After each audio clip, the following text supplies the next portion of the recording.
À la fête de Noël, ma sœur a pris le petit cadeau que ma fille avait enveloppé et a ri, saleté bon marché et sans valeur. Toute la famille s'est jointe à elle, la traitant de « mal élevée ». Je n'ai rien dit, j'ai juste quitté la table. J'ai retiré mon investissement, repris la BMW et dit « à partir de maintenant, tu te débrouilles seul ». Elle a cru que je plaisantais. Jusqu'à ce que tout disparaisse. C'était la veille de Noël et la salle à manger brillait comme une couverture de magazine, les bougies vacillaient, l'argenterie scintillait, un arbre de 3,5 mètres étincelait dans le coin. Ma sœur Evelyne se tenait à côté, dans sa robe rouge à paillettes, coupe de champagne à la main, riant avec ses amis parfaits. Je la regardais depuis l'extrémité de la table, une main posée sur l'épaule de ma fille, essayant de maintenir l'illusion que nous faisions partie de cette fête de famille. Puis Chloé, ma fille de 8 ans, a fouillé dans la poche de son manteau et en a sorti le petit cadeau qu'elle avait emballé elle-même. Papier brun, un ruban rouge, son écriture chancelante sur l'étiquette.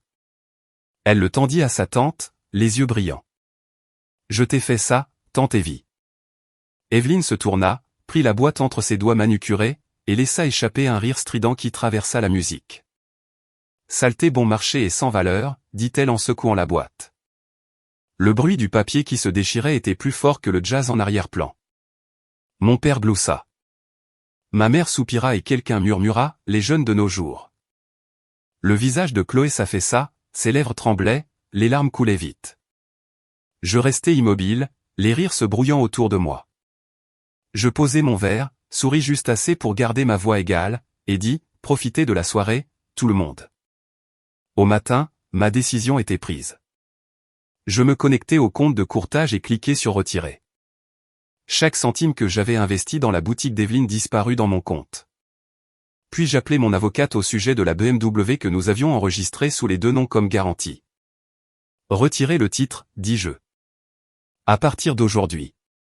Avant midi, un message fut envoyé sur le téléphone d'Evelyne. Juste 6 mots. À partir de maintenant, tu te débrouilles seul. Elle crut que je plaisantais. Elle n'avait aucune idée que tout ce qu'elle avait construit. Tout ce que j'avais construit pour elle était déjà en train de lui échapper. La nuit précédant cette décision me semblait une éternité. La salle à manger sentait le pain et la cannelle et les rires résonnaient sur le plafond voûté. Evelyne avait insisté pour organiser le dîner de Noël cette année, se vantant de son équipe de traiteurs et de son thème chic Aspen. J'apportais le dessert et un espoir silencieux que peut-être cette fois les choses sembleraient moins déséquilibrées. Chloé était assise à côté de moi, serrant la petite boîte cadeau emballée dans du papier recyclé, un petit cadre en bois qu'elle avait sculpté elle-même. Le design était simple, des sommets de montagne et de minuscules étoiles gravées à la main, ses initiales cachées dans un coin. Elle avait économisé son argent de poche pour les outils de sculpture et passé 3 week-ends à le poncer. Quand elle le tendit finalement à Evelyne, le temps sembla ralentir. Les ongles rouges de ma sœur déchirèrent le papier, et au moment où son visage se tordit, je savais ce qui allait arriver. « Qu'est-ce que c'est censé être » dit-elle, le tenant comme une serviette sale. « Un cadre photo. »« Oh, ma chérie, tu as trouvé ça dans un bac à fripes ?» Ses amis rirent. Mon père se joignit à eux en secouant la tête. « Evelyne, sois gentille » marmonna-t-il, mais le sourire moqueur resta. Ma mère sirota son vin et dit « Julia, elle taquine juste. Tu sais à quel point tu es sensible. » La chaleur me monta à la gorge. Je regardai Chloé. Elle restait figée, les yeux écarquillés, le ruban toujours suspendu à sa main. « C'est pour toi » murmura-t-elle, d'une voix si douce qu'elle portait à peine. Evelyne leva les yeux au ciel. « Chérie, la prochaine fois, demande peut-être à ta maman de t'aider à acheter quelque chose de vrai. » Puis elle laissa tomber le cadre sur la table, le bois cognant contre une assiette en cristal. Quelque chose en moi s'immobilisa. Je voulais crier pour défendre ma fille, mais les mots ne vinrent pas. Le silence semblait plus lourd que les rires. Alors, je pris juste mon manteau. Chloé me suivit jusqu'à la voiture, ses petits pas rapides sur l'allée glacée. La neige tombait en spirale lente derrière nous. La musique et les rires continuaient comme si rien ne s'était passé. Quand nous sommes montés dans la voiture, elle a demandé « J'ai fait quelque chose de mal ?» Mes mains se sont serrées sur le volant. « Non, ma chérie, ai-je dit. Certaines personnes ne connaissent tout simplement pas la valeur d'un cadeau. Elle a appuyé sa tête contre la fenêtre, regardant la neige. J'ai conduit en silence, les phares fendant le blanc. De retour à la maison, notre petite maison semblait chaude, sûre. Les guirlandes lumineuses que nous avions accrochées la semaine dernière clignotaient doucement depuis le porche. Chloé est allée dans sa chambre sans un mot de plus. Je suis resté dans la cuisine, fixant le reflet dans la fenêtre de l'arbre que nous avions décoré ensemble. Des ornements dépareillés, une étoile en papier qu'elle avait faite en cours d'art. J'ai pensé à chaque Noël avant celui-ci, les années où j'ai payé le loyer de mes parents, les cadeaux sans fin pour les ouvertures de magasins d'Evelyne, les prêts qui ne sont jamais revenus. Je me suis dit que c'était la famille, que le sang signifiait la loyauté. Mais en regardant les petites épaules de ma fille s'affaisser dans le couloir, quelque chose en moi s'est durci. J'ai versé un verre de vin, ouvert mon ordinateur portable et consulté les relevés financiers de la boutique d'Evelyne. Les chiffres me regardaient fixement, mon capital, mon nom sur chaque document. Elle m'avait appelé son investisseur, mais en réalité j'avais été son filet de sécurité. Loyer, salaire, nouvel inventaire, tout tiré de mes virements. Je me suis souvenu de ces mots cette nuit-là. Bon marché, sans valeur, une saleté. J'ai cliqué sur chaque compte, chaque dossier, sentant mon pouls ralentir. Puis j'ai ouvert mon téléphone et j'ai fait défiler la photo d'immatriculation de la voiture. La BMW SUV 2020 que j'avais co-signée. Une garantie, avait-elle dit gentiment quand j'avais accepté de l'aider il y a 2 ans. À ce moment-là, la porte de Chloé s'est ouverte. Elle est sortie vêtue de son pyjama de Noël, tenant le cadre cassé à 2 mains. On peut le réparer, a-t-elle demandé. Le coin s'était fendu là où Evelyne l'avait laissé tomber. Je l'ai pris doucement. Oui, ai-je dit. On le rendra plus solide. Son sourire était petit, mais réel. Elle a hoché la tête et est retournée dans sa chambre. Je suis resté éveillé longtemps après minuit. Dehors, la neige s'était accumulée contre les rebords de fenêtres. J'ai rédigé un seul email à mon avocate, objet, retrait immédiat d'actifs. J'ai énuméré chaque document, chaque signature, et je l'ai terminé par une ligne. Je veux que tout soit annulé d'ici le matin. J'ai cliqué sur envoyer, fermé l'ordinateur portable et regardé la notification clignoter. Message envoyé à 23h58. Quand je suis finalement allé me coucher, la maison était silencieuse à l'exception du léger bourdonnement du chauffage. La veilleuse de Chloé projetait une douce lueur sous sa porte. Je suis resté là un instant à la regarder clignoter et je me suis promis qu'elle ne verrait plus jamais quelqu'un rire de sa douleur pendant que je restais silencieuse. À l'aube, le monde extérieur était blanc. J'ai fait du café, ouvert mon téléphone et vu la notification de la banque, retrait réussi. Un deuxième ping a suivi du concessionnaire confirmant le transfert de propriété de la BMW vers moi. Ma poitrine s'est gonflée et dégonflée avec quelque chose que je n'avais pas ressenti depuis des années. Le calme. J'ai envoyé un dernier SMS, les 6 mêmes mots qui résonnaient dans mon esprit depuis minuit. À partir de maintenant, tu te débrouilles seul. J'ai posé le téléphone face contre table, versé une autre tasse de café et regardé la neige tomber devant la fenêtre. Dans la pièce d'à côté, Chloé fredonnait doucement, sculptant un nouveau morceau de bois. L'odeur du pain se mêlait au son de son petit couteau contre le grain. Dehors, le monde semblait à nouveau propre, intact. À l'intérieur, j'ai enfin compris que parfois le silence n'est pas une capitulation. C'est le son d'une femme qui retrouve sa paix avant que la tempête ne commence. Elle était l'enfant en or depuis le jour où elle avait appris à sourire en public. Je la regardais dans de vieilles vidéos familiales, Evelyne tourbillonnant dans son tutu rose pendant que je me tenais à l'écart, portant un pull qui lui avait appartenu l'année précédente. La caméra la suivait toujours, jamais moi.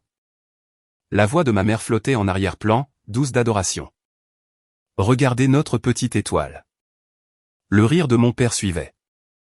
Elle ira loin. J'avais 8 ans, déjà assez âgé pour comprendre le schéma.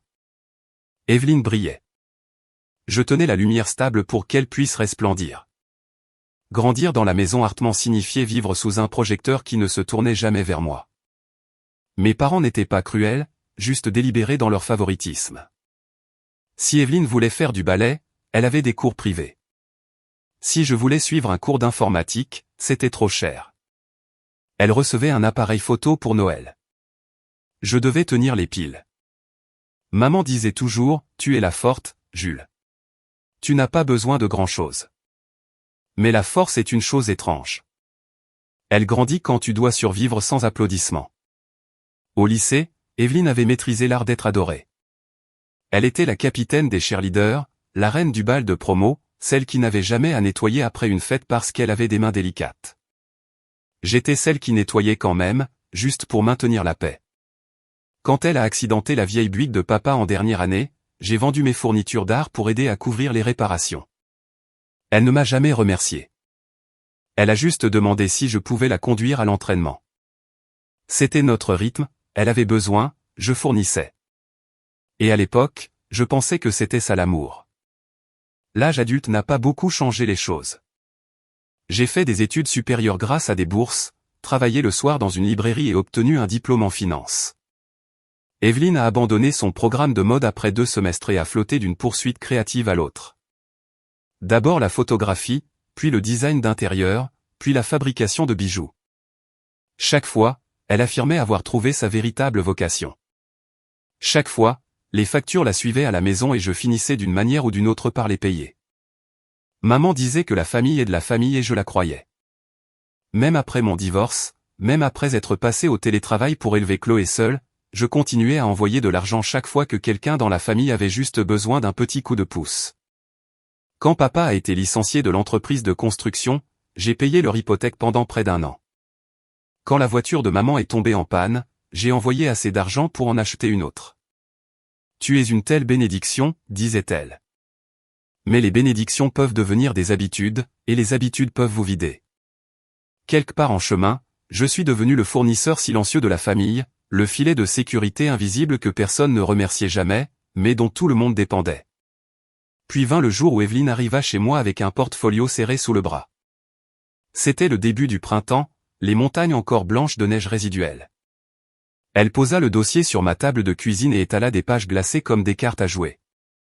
Boutique Aspen Grèce, dit-elle fièrement. Une ligne de mode durable. Tissus locaux, design haut de gamme, clientèle exclusive. Son ton pétillait comme du champagne.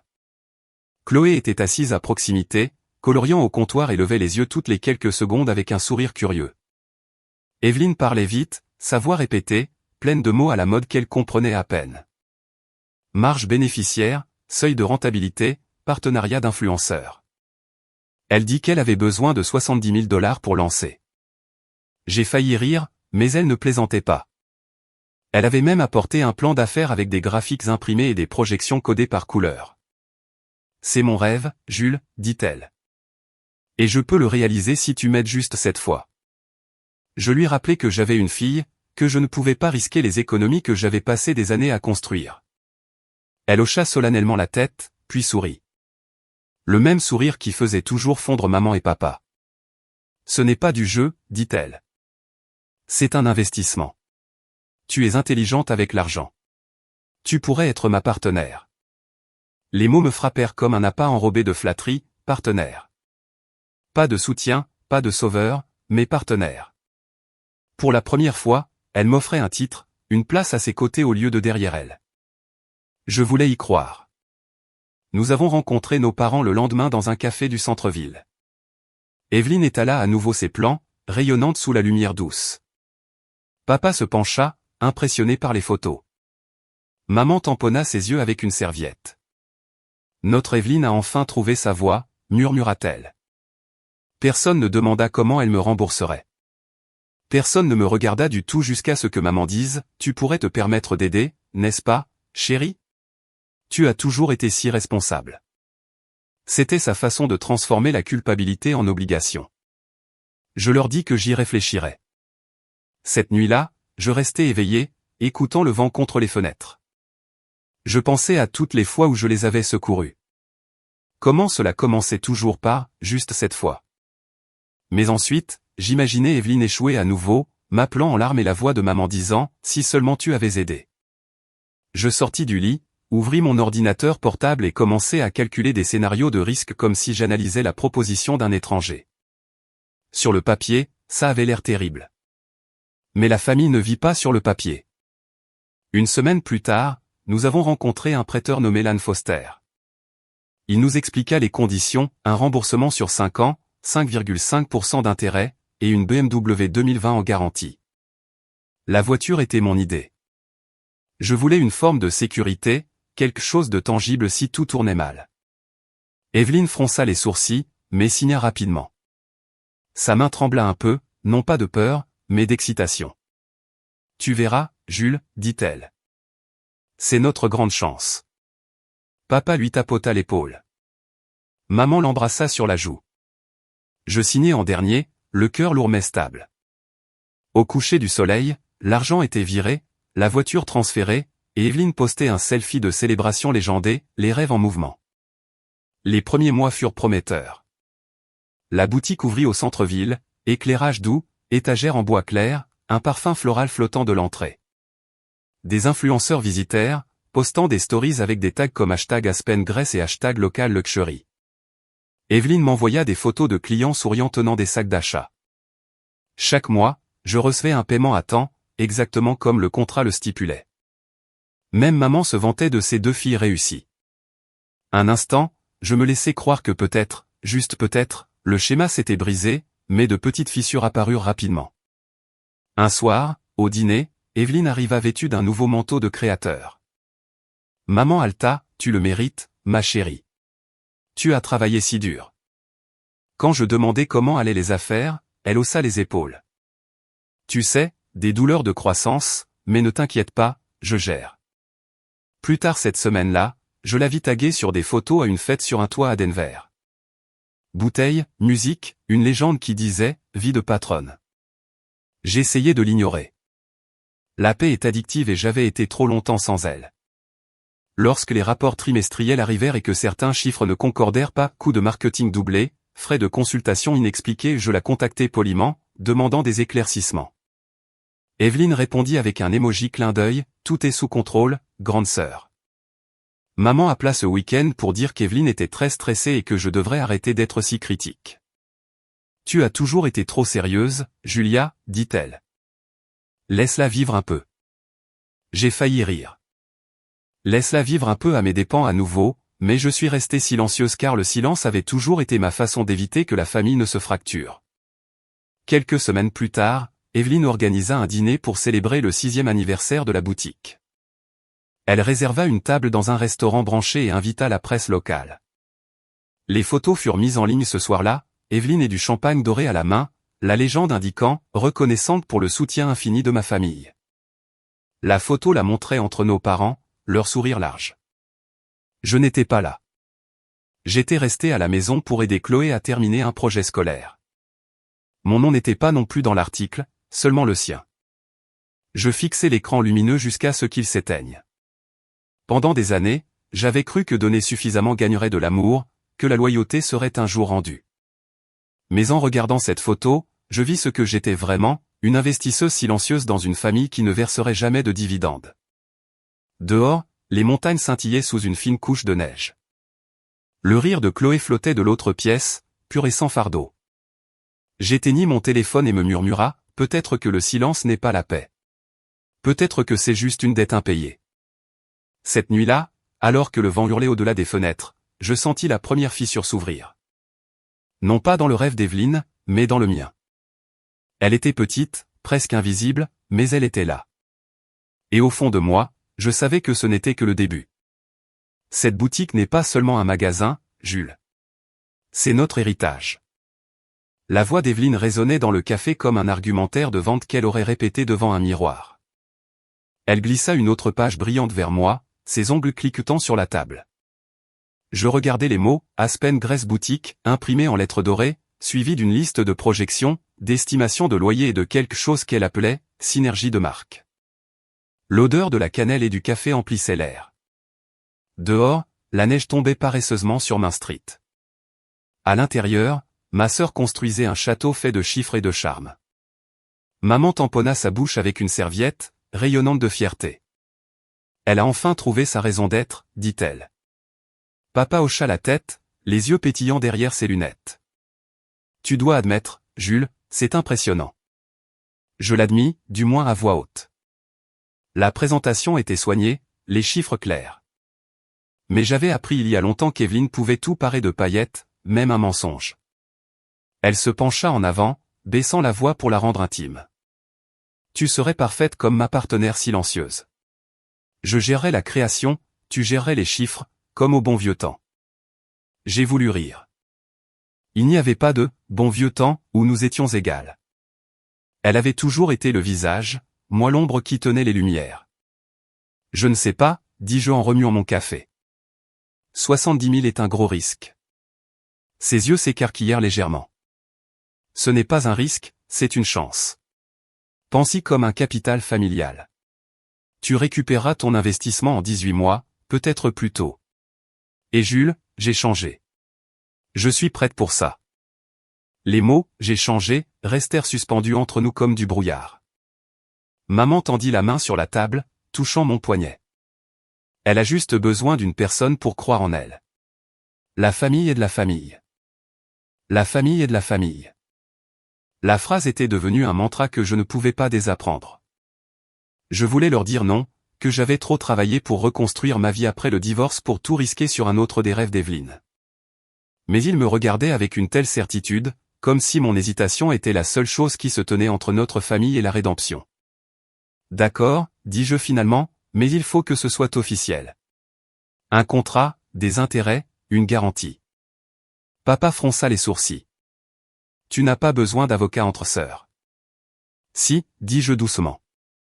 Evelyne soupira, rejetant ses cheveux en arrière. Bien, tout ce qui te met en sécurité. Mais la façon dont elle le dit le fit passer pour une faiblesse. Une semaine plus tard, je me retrouvais dans un petit bureau vitré du centre-ville avec un prêteur nommé Lan Foster. Il était efficace, poli, et clairement habitué aux investissements familiaux qui tournaient mal. Il lut les documents 2 fois, puis nous regarda par-dessus le bord de ses lunettes. Les termes sont clairs, dit-il. Remboursement sur 5 ans, 5,5% d'intérêt, la BMW en garantie. Le stylo d'Evelyne resta en suspens une seconde avant qu'elle ne signe. C'est juste une formalité, dit-elle légèrement. Je signai ensuite. Ma main ne trembla pas, mais ma poitrine était lourde. Après la réunion, elle me serra dans ses bras sur le parking. Tu ne le regretteras pas, Jules. Tu me sauves. J'investis, corrigeai-je. C'est la même chose. La boutique ouvrit ce mois de juin. Evelyne avait choisi une étroite devanture de magasin sur la rue principale d'Aspen, ses fenêtres encadrées de bois clair et d'un éclairage doux. L'enseigne, Aspen Grace Boutique, brillait en lettres dorées brossées. Le jour de l'ouverture, elle portait un tailleur blanc et un sourire éclatant. Maman et papa se tenaient fièrement à ses côtés, posant pour des photos. Je restais près du comptoir, gérant les factures. Les gens affluaient, l'air épais de parfums et de flatteries. Des influenceurs locaux prenaient des selfies, tenant des écharpes en soie et des sacs à main tissés à la main. Quelqu'un tendit un microphone à Evelyne et elle remercia tous ceux qui avaient cru en ce rêve. Elle ne mentionna jamais mon nom. Maman, chuchota Chloé en tirant sur ma manche. Pourquoi ton nom n'est pas sur l'enseigne? Je souris et brossai une miette de sa joue. C'est son rêve, ma chérie.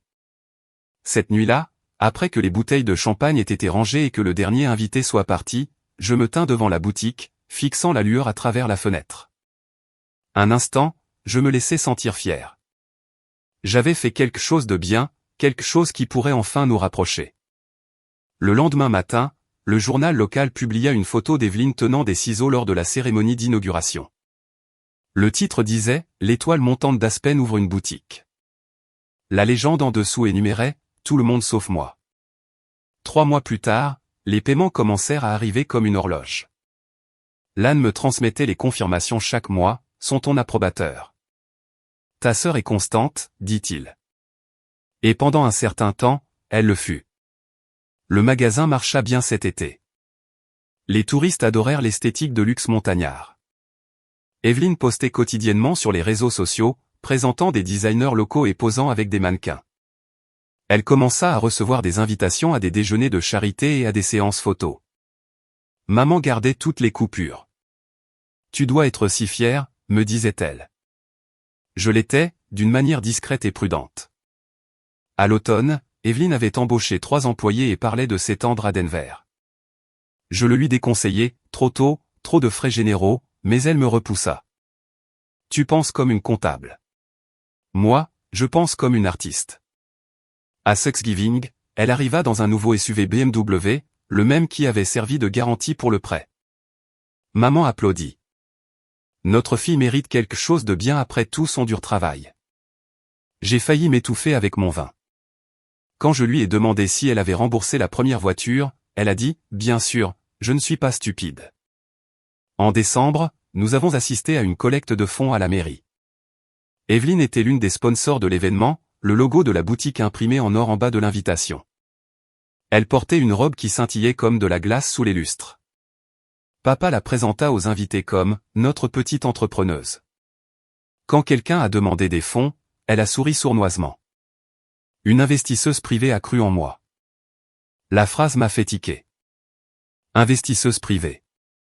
Cela sonnait clinique, détaché, exactement ce que j'essayais de ne pas être.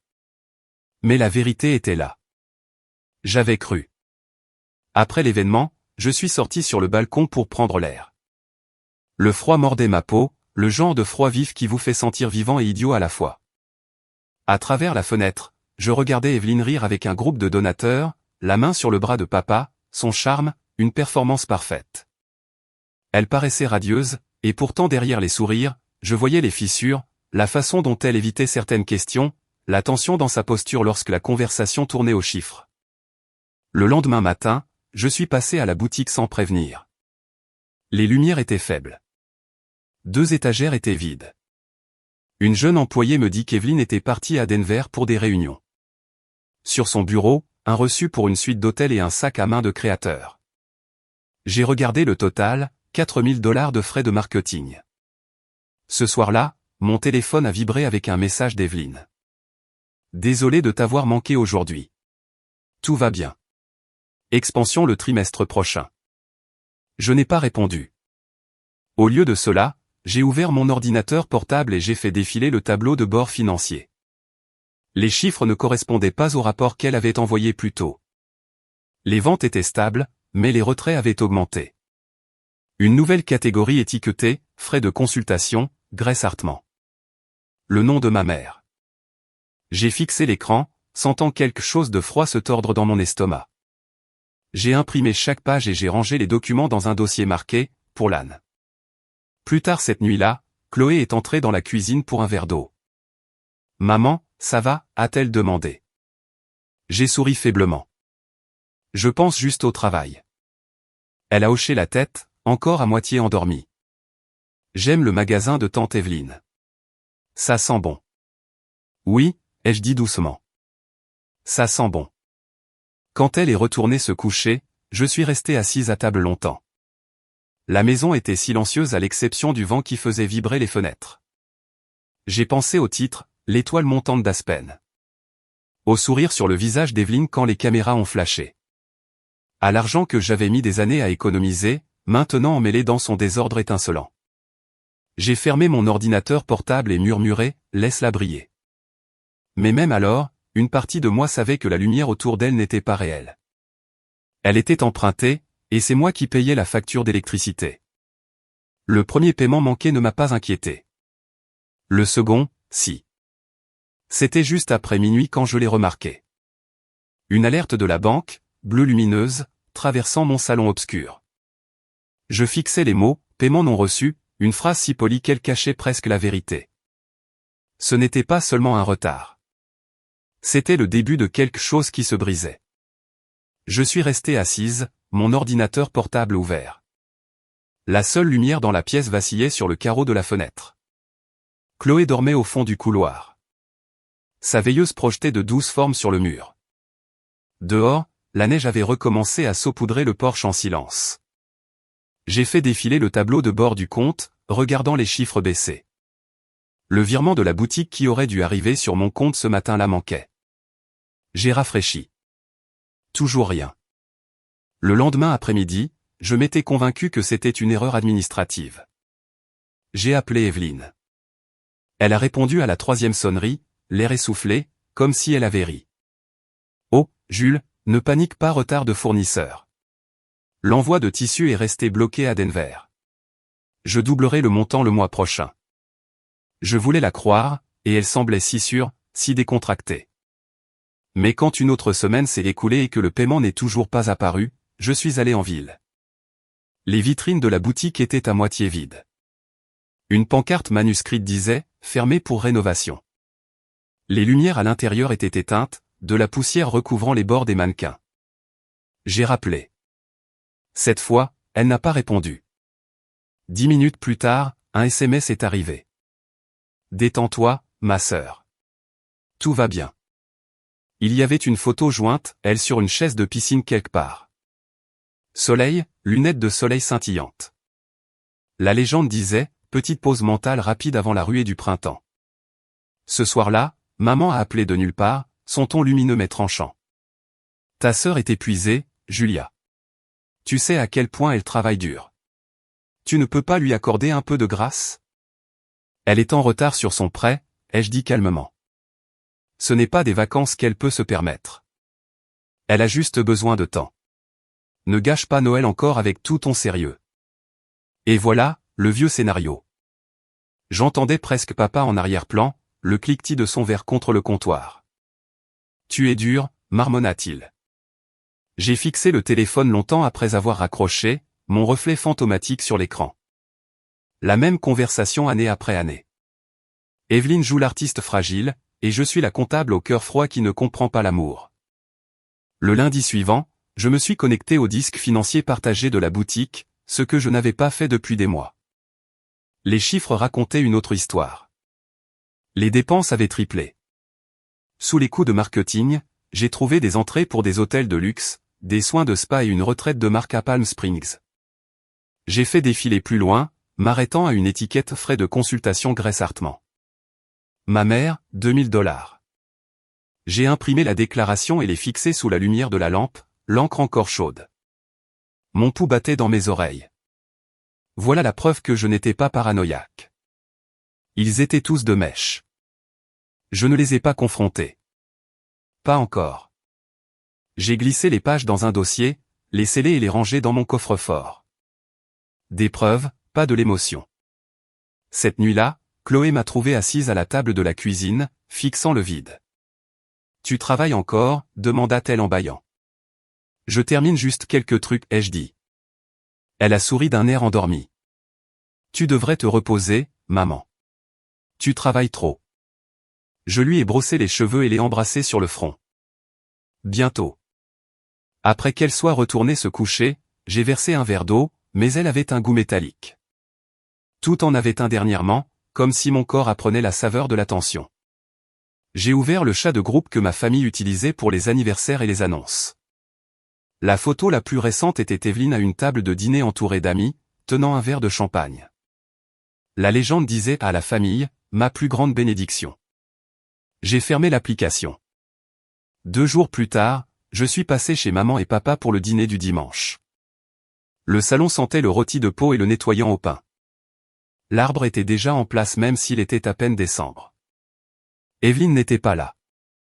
Elle avait envoyé des fleurs à la place, un geste que maman affichait fièrement au centre de la table. Papa a versé du vin. Elle travaille dur, a-t-il dit avant même que je ne demande. C'est comme ça qu'on appelle ça maintenant ? Les yeux de maman ont étincelé. Ne commence pas, Julia. Tu l'as toujours jalousée. Je ne jalouse personne. Je veux juste qu'elle respecte le contrat qu'elle a signé. Contrat. Contrat. Maman soupira, agitant la main. Tu parles comme l'un de ces avocats que tu embauches. C'est la famille. La famille ne vole pas, ai-je dit doucement. La pièce est devenue silencieuse. Papa a éclairci sa gorge. Fais attention à ton ton. Je me suis levé, laissant mon assiette intacte. J'enverrai les relevés de paiement, ai-je dit. Vous pourrez décider vous-même qui ment. En rentrant à la maison, la neige tombait plus fort, assez épaisse pour estomper les phares. Mon téléphone a vibré. Evelyne rappelait. J'ai failli l'ignorer, mais j'ai décroché. Sa voix était sirupeuse, les bords brouillés. Tu as vraiment embarrassé maman ce soir. Elle pleurait. Je n'ai rien dit de faux. Tu essaies toujours de me faire passer pour une méchante. Je n'ai pas besoin de ça, ai-je dit. Tu te débrouilles très bien toute seule. Elle a ri, le son cassant et creux. Tu penses que tu es meilleur que nous, assise là avec tes feuilles de calcul et ta vie parfaite. Parfaite, ai-je dit, tu veux dire celle que j'ai construite en payant tes factures? Le silence sur la ligne fut suivi d'un clic. Quand je suis rentré, la route était glissante et scintillante sous les réverbères. Je me suis garé, j'ai coupé le moteur et je suis resté assise. Les fenêtres de la maison brillaient faiblement. La veilleuse de Chloé vacillait à travers les rideaux. Pendant longtemps, je n'ai pas bougé. Le lendemain matin, je me suis réveillé avec une multitude de nouveaux messages. Evelyne avait posté une vidéo de son voyage, soleil, rire, elle portant un chapeau à large bord, musique en fond. Recharger avant de relancer, disait la légende. Les commentaires affluaient, et énergie de reine. Tellement inspirant. J'adore ce chemin pour toi. Je les ai fait défiler, le pouce tremblant. Puis j'ai ouvert mon application bancaire. Le loyer de la maison de maman et papa, payé automatiquement chaque mois par mois, était dû dans 2 jours. J'ai survolé l'interrupteur pour le paiement automatique. Pendant des années, je m'étais dit que le silence maintenait les choses stables, que la paix exigeait des sacrifices. Mais la paix était devenue une voie à sens unique pavée de mon propre épuisement. J'ai désactivé le paiement automatique et regardé l'écran clignoter, paiement annulé. Le clic de ce bouton m'a semblé plus fort que n'importe quelle de nos disputes passées. Cette nuit-là, je posai les relevés imprimés sur la table de la cuisine et les fixai sous la douce lumière de la lampe. Les chiffres n'étaient plus seulement des figures. C'étaient des confessions. Voyage au spa déguisé en frais d'entreprise. Frais de consultation payés aux parents, carte de crédit à mon nom utilisée au maximum. Je passai mes doigts sur les bords des papiers, puis les rangeai dans le coffre-fort. Le rire de Chloé résonna faiblement de sa chambre, un doux rappel que mon monde ne tournait plus autour d'eux. Juste avant de me coucher, mon téléphone vibra avec un autre message d'Evelyne. Promis, je me rattraperai le mois prochain. La famille est toujours là. Je ne répondis pas. Dehors, la neige avait cessé, laissant la nuit incroyablement calme. Je me versai une tasse de thé et m'assis près de la fenêtre, la chaleur se répandant dans mes paumes. Quelque part dans l'obscurité, je crus entendre des rires, les siens peut-être, ou juste un souvenir, mais ils ne m'atteignaient plus. Pour la première fois depuis des années, le silence ne me semblait pas être une capitulation. Il me semblait être une distance. Et la distance, réalisai-je, était une forme de liberté. Ce n'était pas un grand mensonge. C'étaient 1000 petits qui ont finalement montré à travers les fissures. Le premier fut le post Instagram. Evelyne se tenait devant sa boutique, une tasse de café à la main, souriant comme la couverture d'un magazine de style de vie. 6 mois de succès, disait la légende. Derrière elle, je remarquai le reflet dans la fenêtre, des étagères vides, une lumière faible vacillant à l'intérieur. Elle avait parfaitement incliné l'appareil photo pour masquer la décrépitude. Maman avait déjà partagé le message, ajoutant sa propre légende, notre brillante fille vit son rêve. Je fixai mon téléphone jusqu'à ce que l'avertissement de batterie faible apparaisse. Sous toutes les paillettes et les filtres, je pouvais sentir la pourriture se propager. 2 jours plus tard, je l'appelai. Nous devons parler, dis-je. Son ton était lumineux. Bien sûr, déjeunons ensemble. J'apporterai des échantillons de la nouvelle collection. Nous nous sommes rencontrés dans un café du centre-ville, le même où son argumentaire avait commencé. Elle arriva en retard, enveloppée dans un manteau de créateur, ses lunettes de soleil toujours sur le nez, bien qu'il neigeât. Désolée, dit-elle en glissant dans la banquette. La boutique a été folle. J'attendis qu'elle commande un café au lait avant de sortir l'enveloppe de mon sac. Tu as encore du retard sur les paiements. Elle agita la main d'un geste désinvolte. Jules, détends-toi.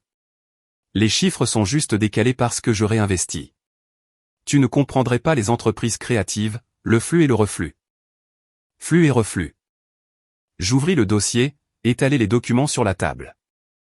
Week-end au spa, hôtel, virée shopping personnel. Tu finances ton style de vie avec l'argent de l'entreprise. Elle rit d'un air léger et entraîné. Tu fais ça tellement sinistre. C'est du branding, Jules. Les clients s'attendent à une certaine image. Je montrai une autre entrée. Et ça, des frais de consultation payés à maman. Son sourire faiblit. Ils ont aidé avec les contacts. Tu sais, les recommandations de clients. J'ai lu les relevés. Il n'y a pas de recommandations, juste des retraits. Son visage se durcit. Ne rends pas ça moche. Je me calai en arrière, le cœur stable maintenant. C'est déjà moche. Pendant un instant, aucune de nous ne parla. Puis elle écarta son latte et se leva. Je n'ai pas le temps pour ta paranoïa, dit-elle. Tu n'as jamais cru en moi. C'est pourquoi tu resteras toujours coincé derrière un bureau pendant que je construis quelque chose qui compte. Elle sortit avant que je puisse répondre, laissant le reçu flotter sur la table. Cette nuit-là, maman appela. Que as-tu dit à ta sœur? Elle est dévastée. Je lui ai demandé des explications sur l'argent manquant.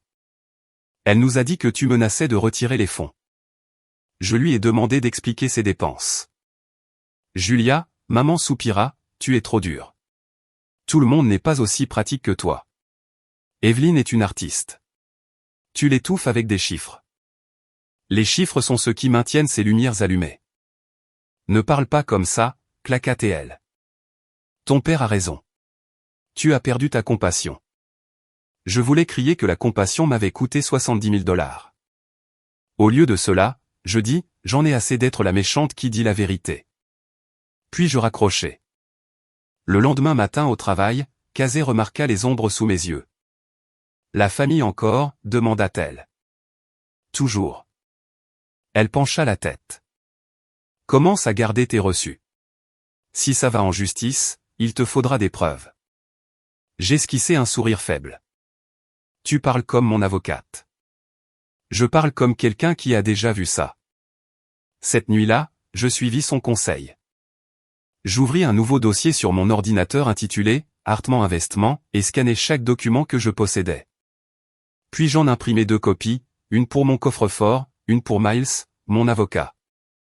Cela me parut stérile et définitif, comme la fermeture d'un dossier sur quelque chose qui avait été de l'amour. 2 semaines plus tard, Evelyne organisa une collecte de fonds au centre d'art de la ville. Maman insista pour que j'y assiste. Ça signifiera beaucoup si tu montres ton soutien. Je ne suis pas sûr qu'elle veuille que je sois là. Absurdité, dit-elle. Tu es son pilier. L'ironie me fit presque rire. J'y allais quand même. La pièce scintillait de lustre et de rire. Evelyne se tenait au centre, radieuse dans une robe dorée, accueillant les invités avec une chaleur étudiée. Le logo de sa boutique brillait sur le panneau des sponsors. Aspen Grèce Boutique, donateur de niveau or. Mon estomac se serra quand elle me repéra. Son sourire vacilla juste un battement de cœur. Puis elle se tourna vers un homme à côté d'elle et le présenta à mes parents. Voici Daniel Porter, notre nouvel investisseur. Investisseur. Le mot me frappa comme de l'eau glacée. Elle m'avait déjà remplacé. Je suis resté à l'arrière de la pièce, près du porte-manteau, à la regarder trinquer et poser pour des photos. Lorsque l'hôte est monté sur scène pour remercier les sponsors, Evelyne a rayonné, se prélassant sous les applaudissements. Notre famille est le cœur d'Aspen Grèce, a dit l'hôte. Les caméras ont flashé. Le photographe a fait signe pour une photo de groupe. Mes parents se tenaient fièrement à ses côtés, bras autour de sa taille. Je n'étais pas invité. J'ai regardé à travers l'objectif le flash se déclencher, les figeant dans leur tableau parfait. L'enfant en or encadré par les parents qui ne m'ont jamais regardé. Ensuite, je suis sorti dans le froid. Des flocons de neige s'accrochaient à mes cheveux, fondaient sur mon manteau. J'ai marché jusqu'au parking, ma respiration s'échappant en petits nuages. Là, garée sous un réverbère, se trouvait sa BMW, la même voiture que j'avais signée comme garantie. Un nouveau sac de créateur était posé sur le siège passager, encore dans sa boîte. J'ai posé ma main sur le capot. Le métal était glacé, le moteur encore chaud. À l'intérieur du bâtiment, j'entendais de faibles rires à travers la vitre. J'ai pensé à Chloé endormie à la maison, à la paix tranquille qui avait commencé à revenir dans nos vies. Et j'ai su au fond de moi que quelque chose avait changé. Tout ce qui existait entre Evelyne et moi, tout ce qui avait pu passer pour une relation fraternelle, était parti. Le lundi, j'ai rencontré Miles dans son bureau du centre-ville.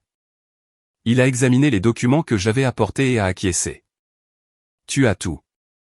Chaque dépense, chaque message, chaque virement, il s'est penché en arrière. Alors tu es protégé. Si elle fait défaut, tu peux reprendre la BMW et résilier le financement. Mais Julia, une fois que tu le feras, il n'y aura plus de retour en arrière possible. Je ne compte pas revenir en arrière. Quand j'ai quitté son bureau, je me suis sentie plus légère, même si le vent coupait la rue. Plus tard cette nuit-là, je me suis assise à mon bureau, fixant une photo sur mon mur, moi et Evelyne enfant, assises dans la neige, les joues rouges, les bras autour l'une de l'autre. Nous semblions heureuses. Peut-être l'étions-nous, avant que le favoritisme et l'envie ne deviennent quelque chose de plus sombre. J'ai décroché le cadre et les rangé dans un tiroir. Le lendemain matin, le chat de groupe familial s'est illuminé de nouvelles photos de la collecte de fonds. Evelyne a tagué mes parents, son nouvel investisseur, même le traiteur de l'événement. La légende disait, reconnaissante pour les gens qui croient en moi. Pas un mot sur la personne qui a rendu le rêve possible. J'ai fixé la photo d'eux en train de rire, les yeux de mes parents pleins de fierté, et j'ai réalisé que je n'étais plus en colère. J'en avais fini. Quand j'ai fermé l'application, mon reflet m'a regardé depuis l'écran noir, calme, composé, presque méconnaissable. Pendant des années, on m'avait dit que parler me rendait difficile, que le silence était une force. Mais le silence ne m'avait gardé qu'invisible. Cette nuit-là, en éteignant les lumières, j'ai murmuré à l'obscurité, elle peut garder le projecteur. Je prendrai la vérité. Dehors, le vent hurlait à travers les montagnes, emportant des flocons de neige comme des cendres. Quelque part au centre-ville, les lumières de la boutique vacillaient, luttant pour rester allumées. Et pour la première fois, je me sentais prête à les laisser s'éteindre. La maison sentait le pain et le jambon rôti, le genre de chaleur qui signifiait autrefois la sécurité. La neige brillait de reflets bleus à travers les fenêtres. Un doux jazz résonnait sous les rires. La table de la salle à manger de ma mère scintillait d'argenterie, de verre en cristal et d'un centre de table de rose blanche qu'Evelyne avait envoyé de la boutique. Tout le monde semblait parfait, chaque sourire répété. Je me tenais près de la porte, lissant la robe de Chloé, essayant de me convaincre que cette année pourrait être différente. Julia, appela maman en m'embrassant l'air sur la joue. Tu as réussi. Oh, regarde Chloé. N'est-elle pas en train de grandir si vite? Chloé sourit timidement, serrant la petite boîte qu'elle avait passé des semaines à sculpter et à peindre. Elle avait utilisé son argent de poche pour acheter des charnières en laiton et coller de minuscules feuilles de houx dessus. J'ai fait ça pour tante Evelyne, murmura-t-elle. Evelyne entra dans la pièce comme une publicité pour le luxe, robe rouge à paillettes, boucle parfaite, coupe de champagne à la main. Joyeux Noël, chanta TL, suscitant les applaudissements de parents que je reconnaissais à peine. Quand elle nous remarqua, son sourire vacilla, puis revint plus lumineux. Oh, Jules, tu es venu. Comme c'est gentil. Chloé s'avança, tenant la boîte à deux mains. Joyeux Noël, tante Evie, dit-elle doucement. Je t'ai fait ça. Evelyne prit la boîte, la tournant dans ses doigts manucurés. Encore fait à la main, hein, dit-elle, d'une voix légère mais cinglante. Tu es vraiment la fille de ta mère. La table se tut. Les fourchettes restèrent en l'air. Evelyne souleva le couvercle, jeta un coup d'œil à l'intérieur de la doublure en velours vide destinée à ses bijoux, et éclata de rire, un son aigu et strident qui perça la musique. Saleté bon marché et sans valeur, dit-elle. Quelqu'un à table gloussa. Oh. Evelyne, maman sourit maladroitement. Elle plaisante, ma chérie. Ne sois pas si sensible. Les yeux de Chloé se remplirent de larmes. Elle resta figée, les jointures blanches autour de sa serviette. Je sentis chaque muscle de mon corps se tendre. La pièce s'inclina. Mon cœur battait contre mes côtes, mais ma voix sortit calme. Ça suffit, dis-je doucement. Evelyne me fit un signe de la main, riant toujours. Oh, Jules, ne fais pas de drame. C'est Noël. Elle aura oublié d'ici le matin. Les autres se remirent à parler, faisant semblant que rien ne s'était passé. Mon père versa plus de vin. Maman se pencha pour murmurer. Tu prends toujours les choses trop personnellement. La petite main de Chloé chercha la mienne sous la table. Je la serrai fort une fois, puis me levai. Profitez de la soirée, tout le monde, dis-je. Personne ne nous arrêta tandis que j'aidai Chloé à enfiler son manteau. La neige tombait plus fort, étouffant maintenant la musique alors que nous sortions. Je pouvais encore entendre les rires résonner à travers les fenêtres comme des fantômes répétant leur bonheur. Chloé ne parla pas pendant le trajet de retour. Elle était assise avec la boîte sur ses genoux. Le couvercle était fendu là où la bague d'Evelyne l'avait abîmé. Je l'ai mise en colère, demanda-t-elle finalement. Non, dis-je. Ma voix était ferme, presque trop ferme. Tu lui as montré quelque chose de réel. Les gens comme elle ne savent pas quoi faire avec le réel. Elle regarda par la fenêtre. Les réverbères s'estompaient dans la neige qui tombait. On peut le réparer? Oui, dis-je. Mais pas ce soir. Quand nous sommes rentrés, la maison était silencieuse, à l'exception du doux ronronnement du chauffage. J'ai accroché nos manteaux et les mis au lit. Elle s'est endormie avant que j'éteigne la lumière, sa petite main serrant encore le coin du cadeau cassé. Je me suis assise à la table de la cuisine, le téléphone à la main. La lueur de l'écran se reflétait sur la fenêtre comme une autre version de moi, fatigué, calme, fini.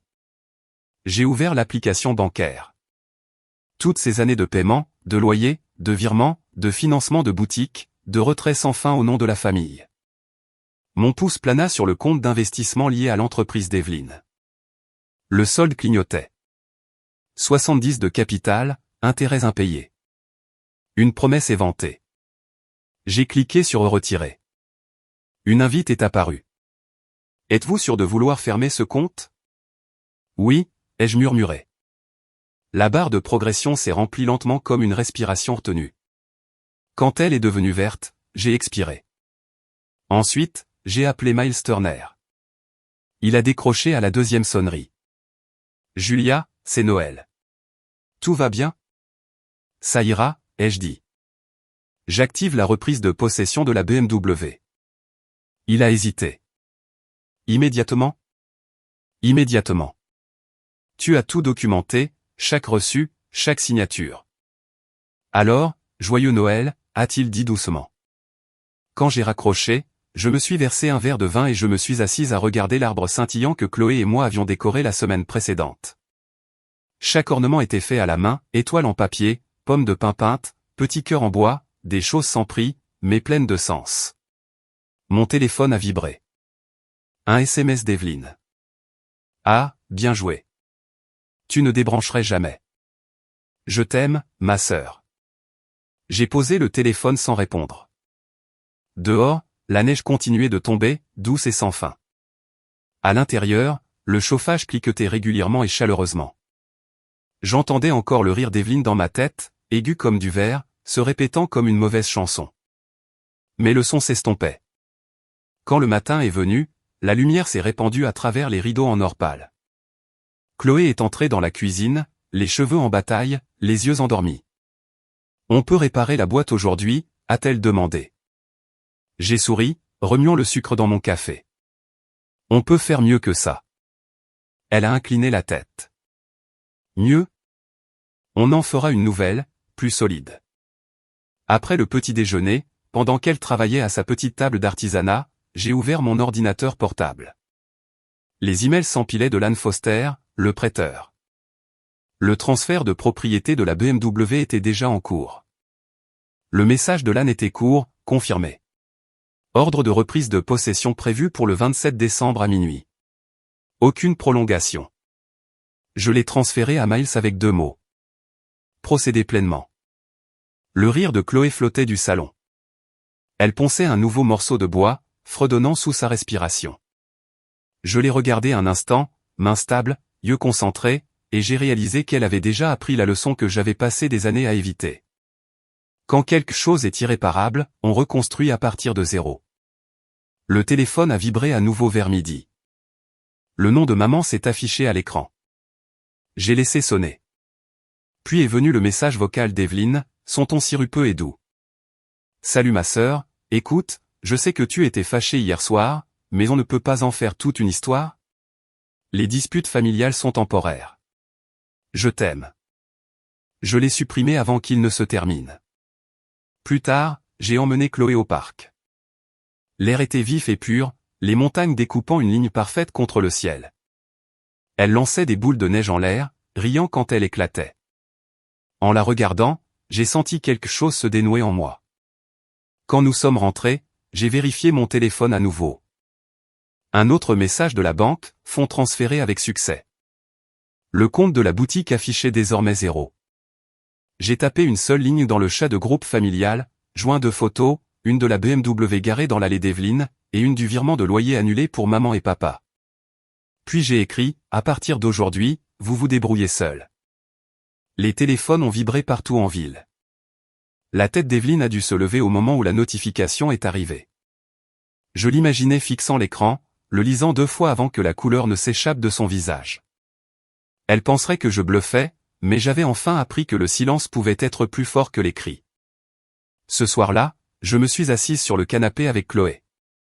Nous regardions le feu crépiter, sa tête reposant contre mon épaule. Elle avait recollé la nouvelle boîte. Celle-ci était plus épaisse. Les coins renforcés sur le couvercle. Elle avait gravé un seul mot en minuscules lettres. Forte. Je l'ai tracé du bout du doigt. C'est parfait, ai-je dit. Elle a souri. Je l'aime mieux que l'ancienne. Dehors, le monde était enfoui sous le blanc, silencieux et propre. Quelque part, Evelyne réalisait que tout ce qu'elle avait tenu pour acquis avait disparu. Sa voiture, son argent, son filet de sécurité. J'ai éteint mon téléphone et j'ai laissé le calme s'installer. Pour la première fois depuis des années, cela ne ressemblait pas à une faiblesse. Cela ressemblait à du pouvoir.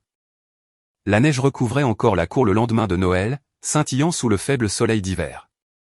J'étais assise au comptoir de la cuisine avec une tasse de café, la vapeur s'enroulant dans l'air froid. Miles avait envoyé un SMS plus tôt. Ordre de reprise de possession confirmé.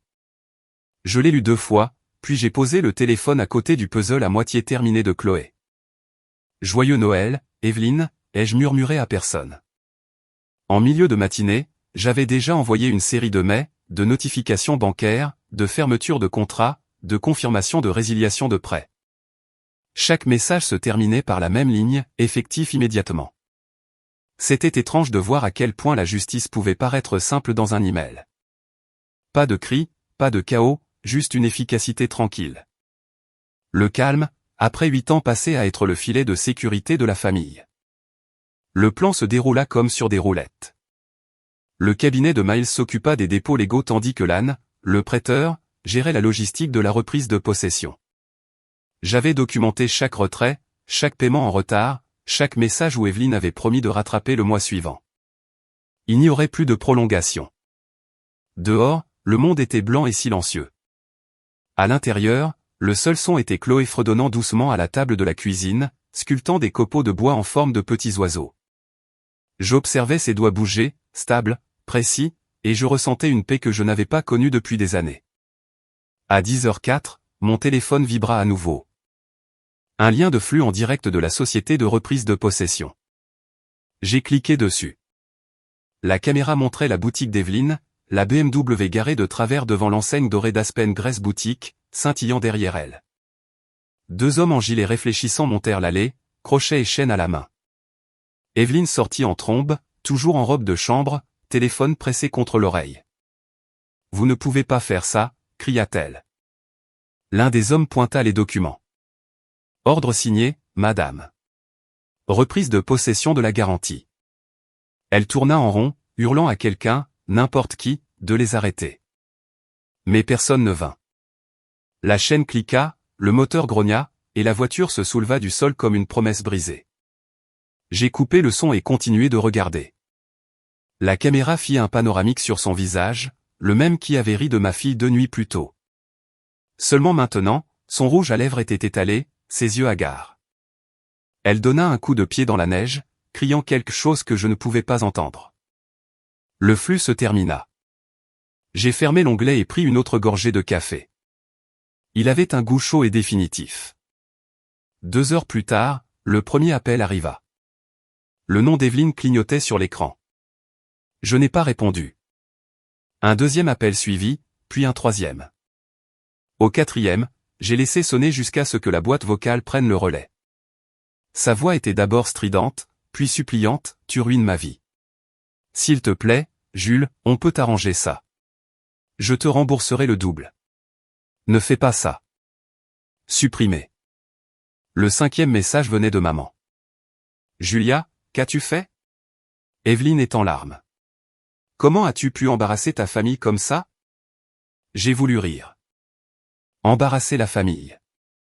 La famille qui avait regardé ma fille pleurer pendant qu'il sirotait du vin. Au 6e appel, mon téléphone était en mode silencieux. Chloé était à côté, sur le sol, construisant de petits animaux en bois, fredonnant des chants de Noël sous sa respiration. J'ai laissé le chaos de mes proches se transformer en bruit de fond statique. Cet après-midi-là, Miles a appelé. Tout s'est bien passé, dit-il. Voiture reprise, investissement retiré, contrat résilié. Bien, dis-je. Tu es calme. J'en ai fini. Il a gloussé doucement. C'est étrange, n'est-ce pas? La clôture est rarement dramatique. Juste des papiers et du calme. C'est tout ce que j'ai toujours voulu, ai-je dit. Le soir, les messages avaient changé de ton. Moins de fureur, plus de désespoir. Evelyne a envoyé un SMS, tu as détruit tout ce que j'ai construit. J'ai tapé une phrase, puis l'ai supprimée avant d'envoyer. Je n'avais plus besoin de m'expliquer. Le lendemain matin, mes parents ont appelé via chat vidéo. Je pouvais voir la désapprobation avant même qu'ils ne parlent. Le sourire tendu de maman. Le front plissé de papa. Nous voulons juste comprendre, a commencé maman. Il n'y a rien à comprendre, ai-je dit. Ta sœur a des difficultés, a ajouté papa. Elle ne peut plus payer son loyer maintenant. Penses-tu vraiment que c'est ainsi que la famille devrait se traiter? Elle a signé un contrat, ai-je répondu. Tu te caches encore derrière des papiers, a claqué maman. Quand es-tu devenu si insensible? Quand vous m'avez appris que l'amour sans respect est de la servitude, ai-je dit, puis j'ai raccroché. Pendant un certain temps, je suis restée assise, écoutant le tic-tac de l'horloge. L'air me semblait plus léger, cependant. Mon cœur me faisait encore mal de façon étrange. Chloé est entrée dans la pièce, son visage curieux. Ça va? Je vais mieux que bien, ai-je dit. Elle a souri, puis est retournée à ses bricolages. La journée s'est écoulée tranquillement. Vers 5 heures, Miles a envoyé un autre message confirmant les derniers virements bancaires. Tous les paiements automatiques qui avaient quitté mon compte pendant 8 ans, le loyer de mes parents, les services publics, l'assurance ont été officiellement désactivés. J'ai ouvert le chat de groupe familial et j'ai tapé une seule ligne, à partir d'aujourd'hui, vous vous débrouillez seul. J'ai joint 2 photos, une de la BMW en cours de remorquage, une autre du reçu de loyer annulé. Puis j'ai cliqué sur envoyer et j'ai mis le fil en mode silencieux. En quelques minutes, les messages ont explosé sur l'écran. Maman, Julia, c'est cruel. Evelyne, es-tu folle? Papa, tu le regretteras. J'ai éteint le téléphone et j'ai laissé le bruit s'estomper. Cette nuit-là, j'ai allumé un feu dans la cheminée pendant que Chloé finissait de poncer son oiseau en bois. Je peux le peindre en or, a-t-elle demandé. En or, ai-je dit en souriant. Bien sûr.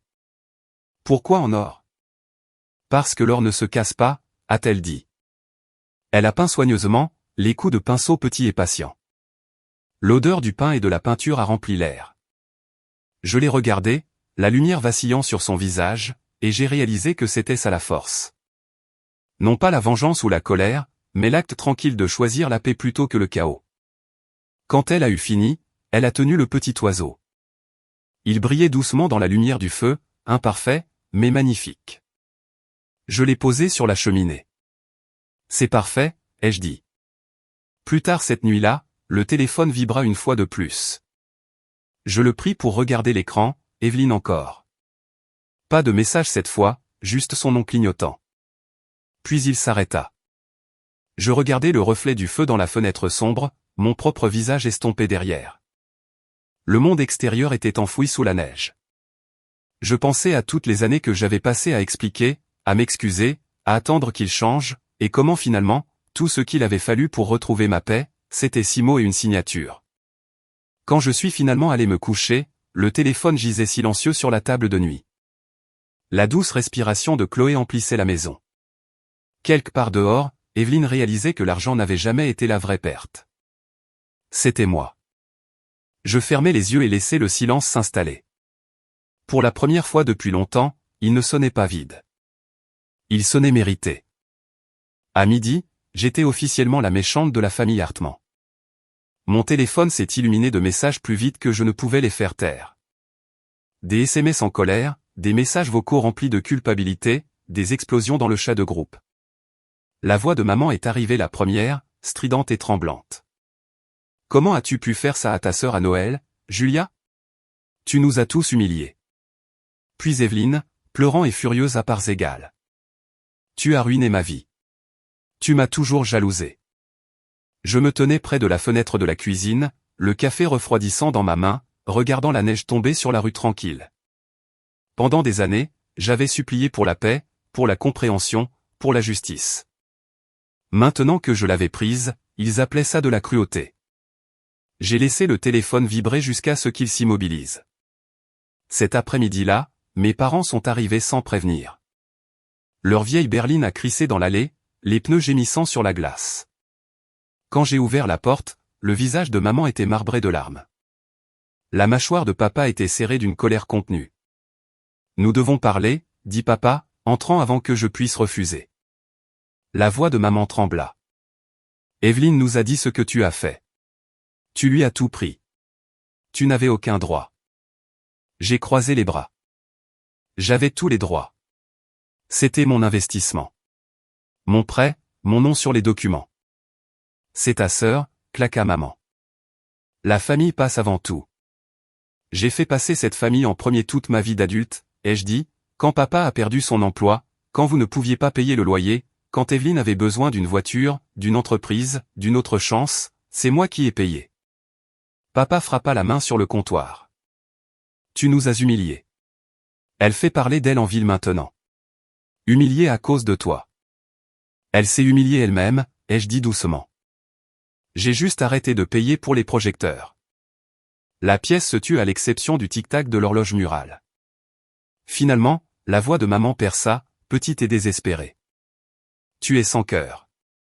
J'ai ouvert la porte d'entrée et j'ai fait un geste vers la neige. Peut-être, mais je suis libre. Ils sont partis sans un mot de plus, le bruit de la voiture s'estompant dans le froid. Cette nuit-là, le bruit s'est propagé en ligne. Evelyne avait posté une photo d'elle assise sur le sol de la boutique vide, le mascara coulant sur son visage, avec la légende « Certaines personnes aiment le contrôle plus que la famille ». Les commentaires ont afflué « Reste forte, ma chérie. Tu te relèveras. La famille peut être si toxique. » Maman a commenté une ligne d'émoji en forme de cœur. J'ai fait défiler le fil jusqu'à ce que ma poitrine soit vide. Puis j'ai pris une capture d'écran et l'ai archivée. Je n'ai pas répondu. Je ne me suis pas défendu. Je n'en avais pas besoin. Le lendemain matin, Miles appela pour prendre des nouvelles. Les dépôts légaux sont complets. Elle ne peut pas rouvrir la boutique sous ce nom sans ton approbation. Bien, dis-je. Tu tiens le coup? Je vais bien. J'ai menti. Il hésita. Ils riposteront plus fort avant d'arrêter. Garde tout documenté. J'ai chaque reçu. Cet après-midi-là, la chute d'Evelyne commença à se manifester. Ses fournisseurs exigèrent le paiement. Les clients se plaignirent des commandes non honorées. La page des réseaux sociaux de la boutique passa de la perfection soignée au chaos. Un ancien employé posta un avis, propriétaire sous enquête. Ne faites pas vos achats ici. Je regardais les dominos tomber un par un et ne ressentis rien d'autre que du soulagement. Pas de joie, pas de vengeance, juste du soulagement. Puis les appels recommencèrent. Evelyne d'abord, sa voix cassée. S'il te plaît, Jules, juste redémarre les paiements pour maman et papa. Je trouverai le reste. Ils ont peur. Je te l'ai dit, dis-je calmement. Tu te débrouilles seul. Tu ne penses pas ça. Tu n'es pas comme moi. Non, dis-je, je ne le suis pas. Cette nuit-là, mes parents se sont joints à la mêlée. Le message vocal de maman est arrivé le premier. Nous allons perdre la maison, Julia. La tension artérielle de ton père est élevée. S'il te plaît, juste un mois de plus. Puis, papa, si ta mère tombe malade à cause de ça, c'est de ta faute. J'ai posé le téléphone face contre table et me suis versé un verre de vin. Chloé était à la table, peignant son petit oiseau en bois en or. Elle leva les yeux, curieuse. Ils sont encore en colère contre toi.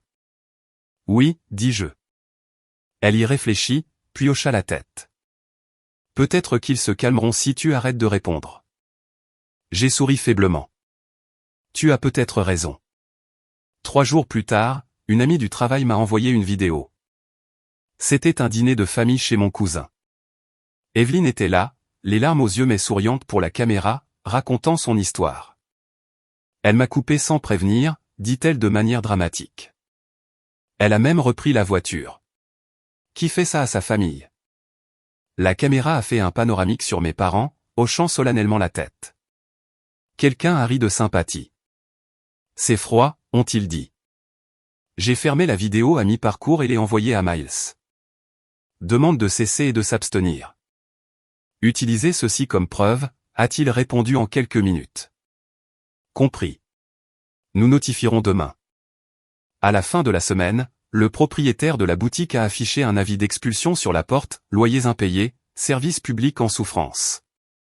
Des photos de l'avis ont fait surface en ligne, étiquetées par des pages de potins. Les mêmes personnes qui applaudissaient autrefois le succès d'Evelyne chuchotaient maintenant sur son échec. Elle m'a envoyé un SMS cette nuit-là, tu as gagné. J'espère que tu es heureuse. J'ai répondu, je ne voulais pas gagner. Je voulais la paix. Puis j'ai supprimé le message avant de l'envoyer. Le lendemain matin, j'ai emmené Chloé pour des crêpes. Nous nous sommes assises près de la fenêtre, le soleil inondant la table. Elle m'a montré le petit oiseau en bois qu'elle avait terminé, les ailes brillant de peinture dorée. Regarde, a-t-elle dit fièrement. Il ne se casse plus. C'est magnifique, ai-je dit. Nous avons mangé en silence pendant un moment. Dehors, la neige fondait le long des trottoirs, s'écoulant en minces ruisseaux. J'ai alors réalisé que la paix n'était pas bruyante. Elle ne s'annonçait pas. Elle arrivait tranquillement comme la lumière du matin. Quand nous sommes rentrés, un autre message vocal de papa nous attendait. Ta mère fait ses valises, dit-il amèrement. Nous quitterons la maison d'ici lundi. Tu le regretteras, Julia. Je n'ai pas répondu. Cette nuit-là, le monde s'est de nouveau immobilisé. Le téléphone a cessé de vibrer. Les messages ont ralenti. J'ai pensé que peut-être enfin la tempête était passée jusqu'à ce que les phares apparaissent dehors. Je lisais au lit quand l'éblouissement a inondé la fenêtre. Une voiture tournait au ralenti sur le trottoir, le moteur bas, l'échappement s'enroulant dans l'air froid. Pendant un instant, elle n'a pas bougé. Puis la porte s'est ouverte. Une silhouette en est sortie, les cheveux en bataille, le manteau trop fin pour l'hiver. J'ai allumé la lumière du porche. Evelyne se tenait là dans la neige, une bouteille de verre à moitié vide pendue à sa main. Elle a vacillé une fois, puis a commencé à monter les marches. Le coup frappé à la porte était fort, frénétique, familier. Chloé a remué dans sa chambre. Maman, a-t-elle appelé d'une voix endormie. Reste là, ai-je murmuré. Un autre coup. Julia, ouvre la porte. La voix d'Evelyne s'est embrouillée à travers le bois. Tu m'as ruiné. Tu penses que tu es meilleur que nous.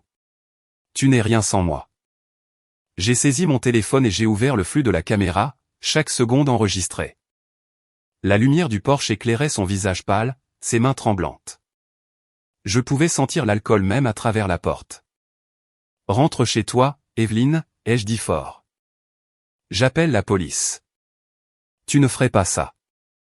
Mais je l'avais déjà fait. Quand les sirènes ont résonné dans la rue, elle s'est figée. 2 voitures de police se sont arrêtées, les lumières bleues et rouges clignotant sur la neige.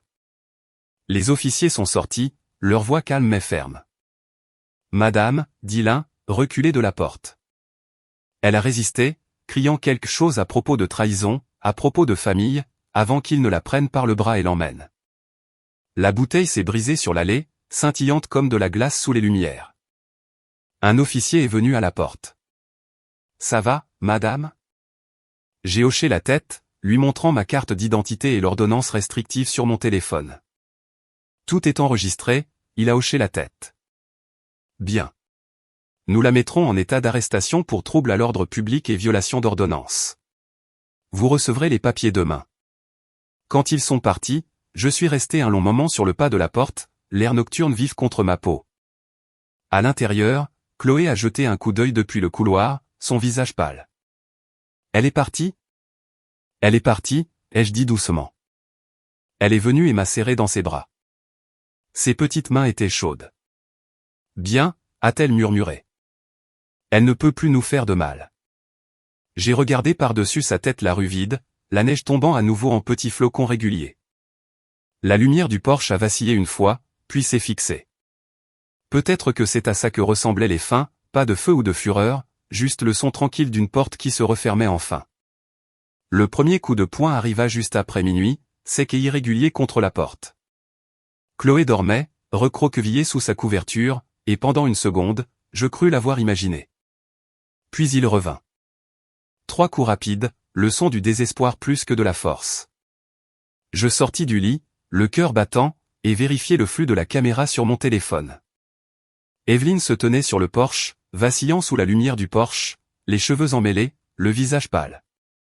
La neige saupoudrait ses épaules comme du givre.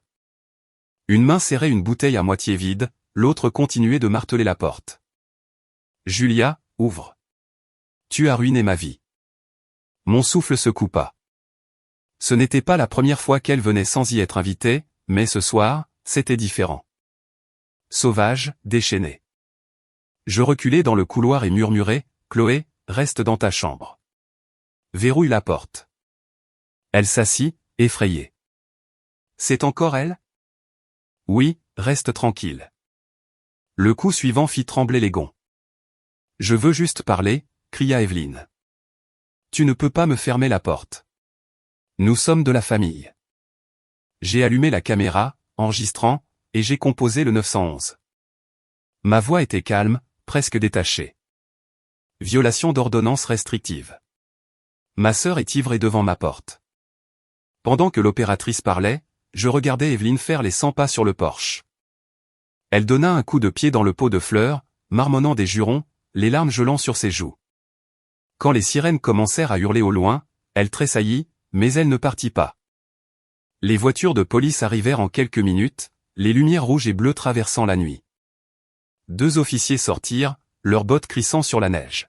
« Madame, dit l'un, éloignez-vous de la porte. » Evelyne se tourna, désorientée, serrant la bouteille comme une preuve de sa douleur. Elle m'a tout volé. Ma voiture, mon magasin, ma famille. Posez la bouteille, ordonna l'officier. Elle cria quelque chose d'incohérent, puis trébucha alors qu'il la guidait vers le trottoir. J'ouvris la porte, une fente, l'air froid s'engouffrant. « Vous allez bien, madame ?» demanda l'officier. J'ai hoché la tête, lui tendant le téléphone avec l'enregistrement en direct. Elle viole l'ordonnance du tribunal. Il jeta un coup d'œil aux images, hocha la tête. Nous déposerons le rapport et l'emmènerons ce soir.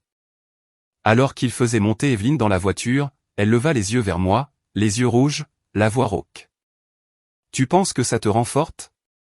Tu seras seule pour toujours. Les mots me frappèrent comme une rafale de vent, froid mais impuissant.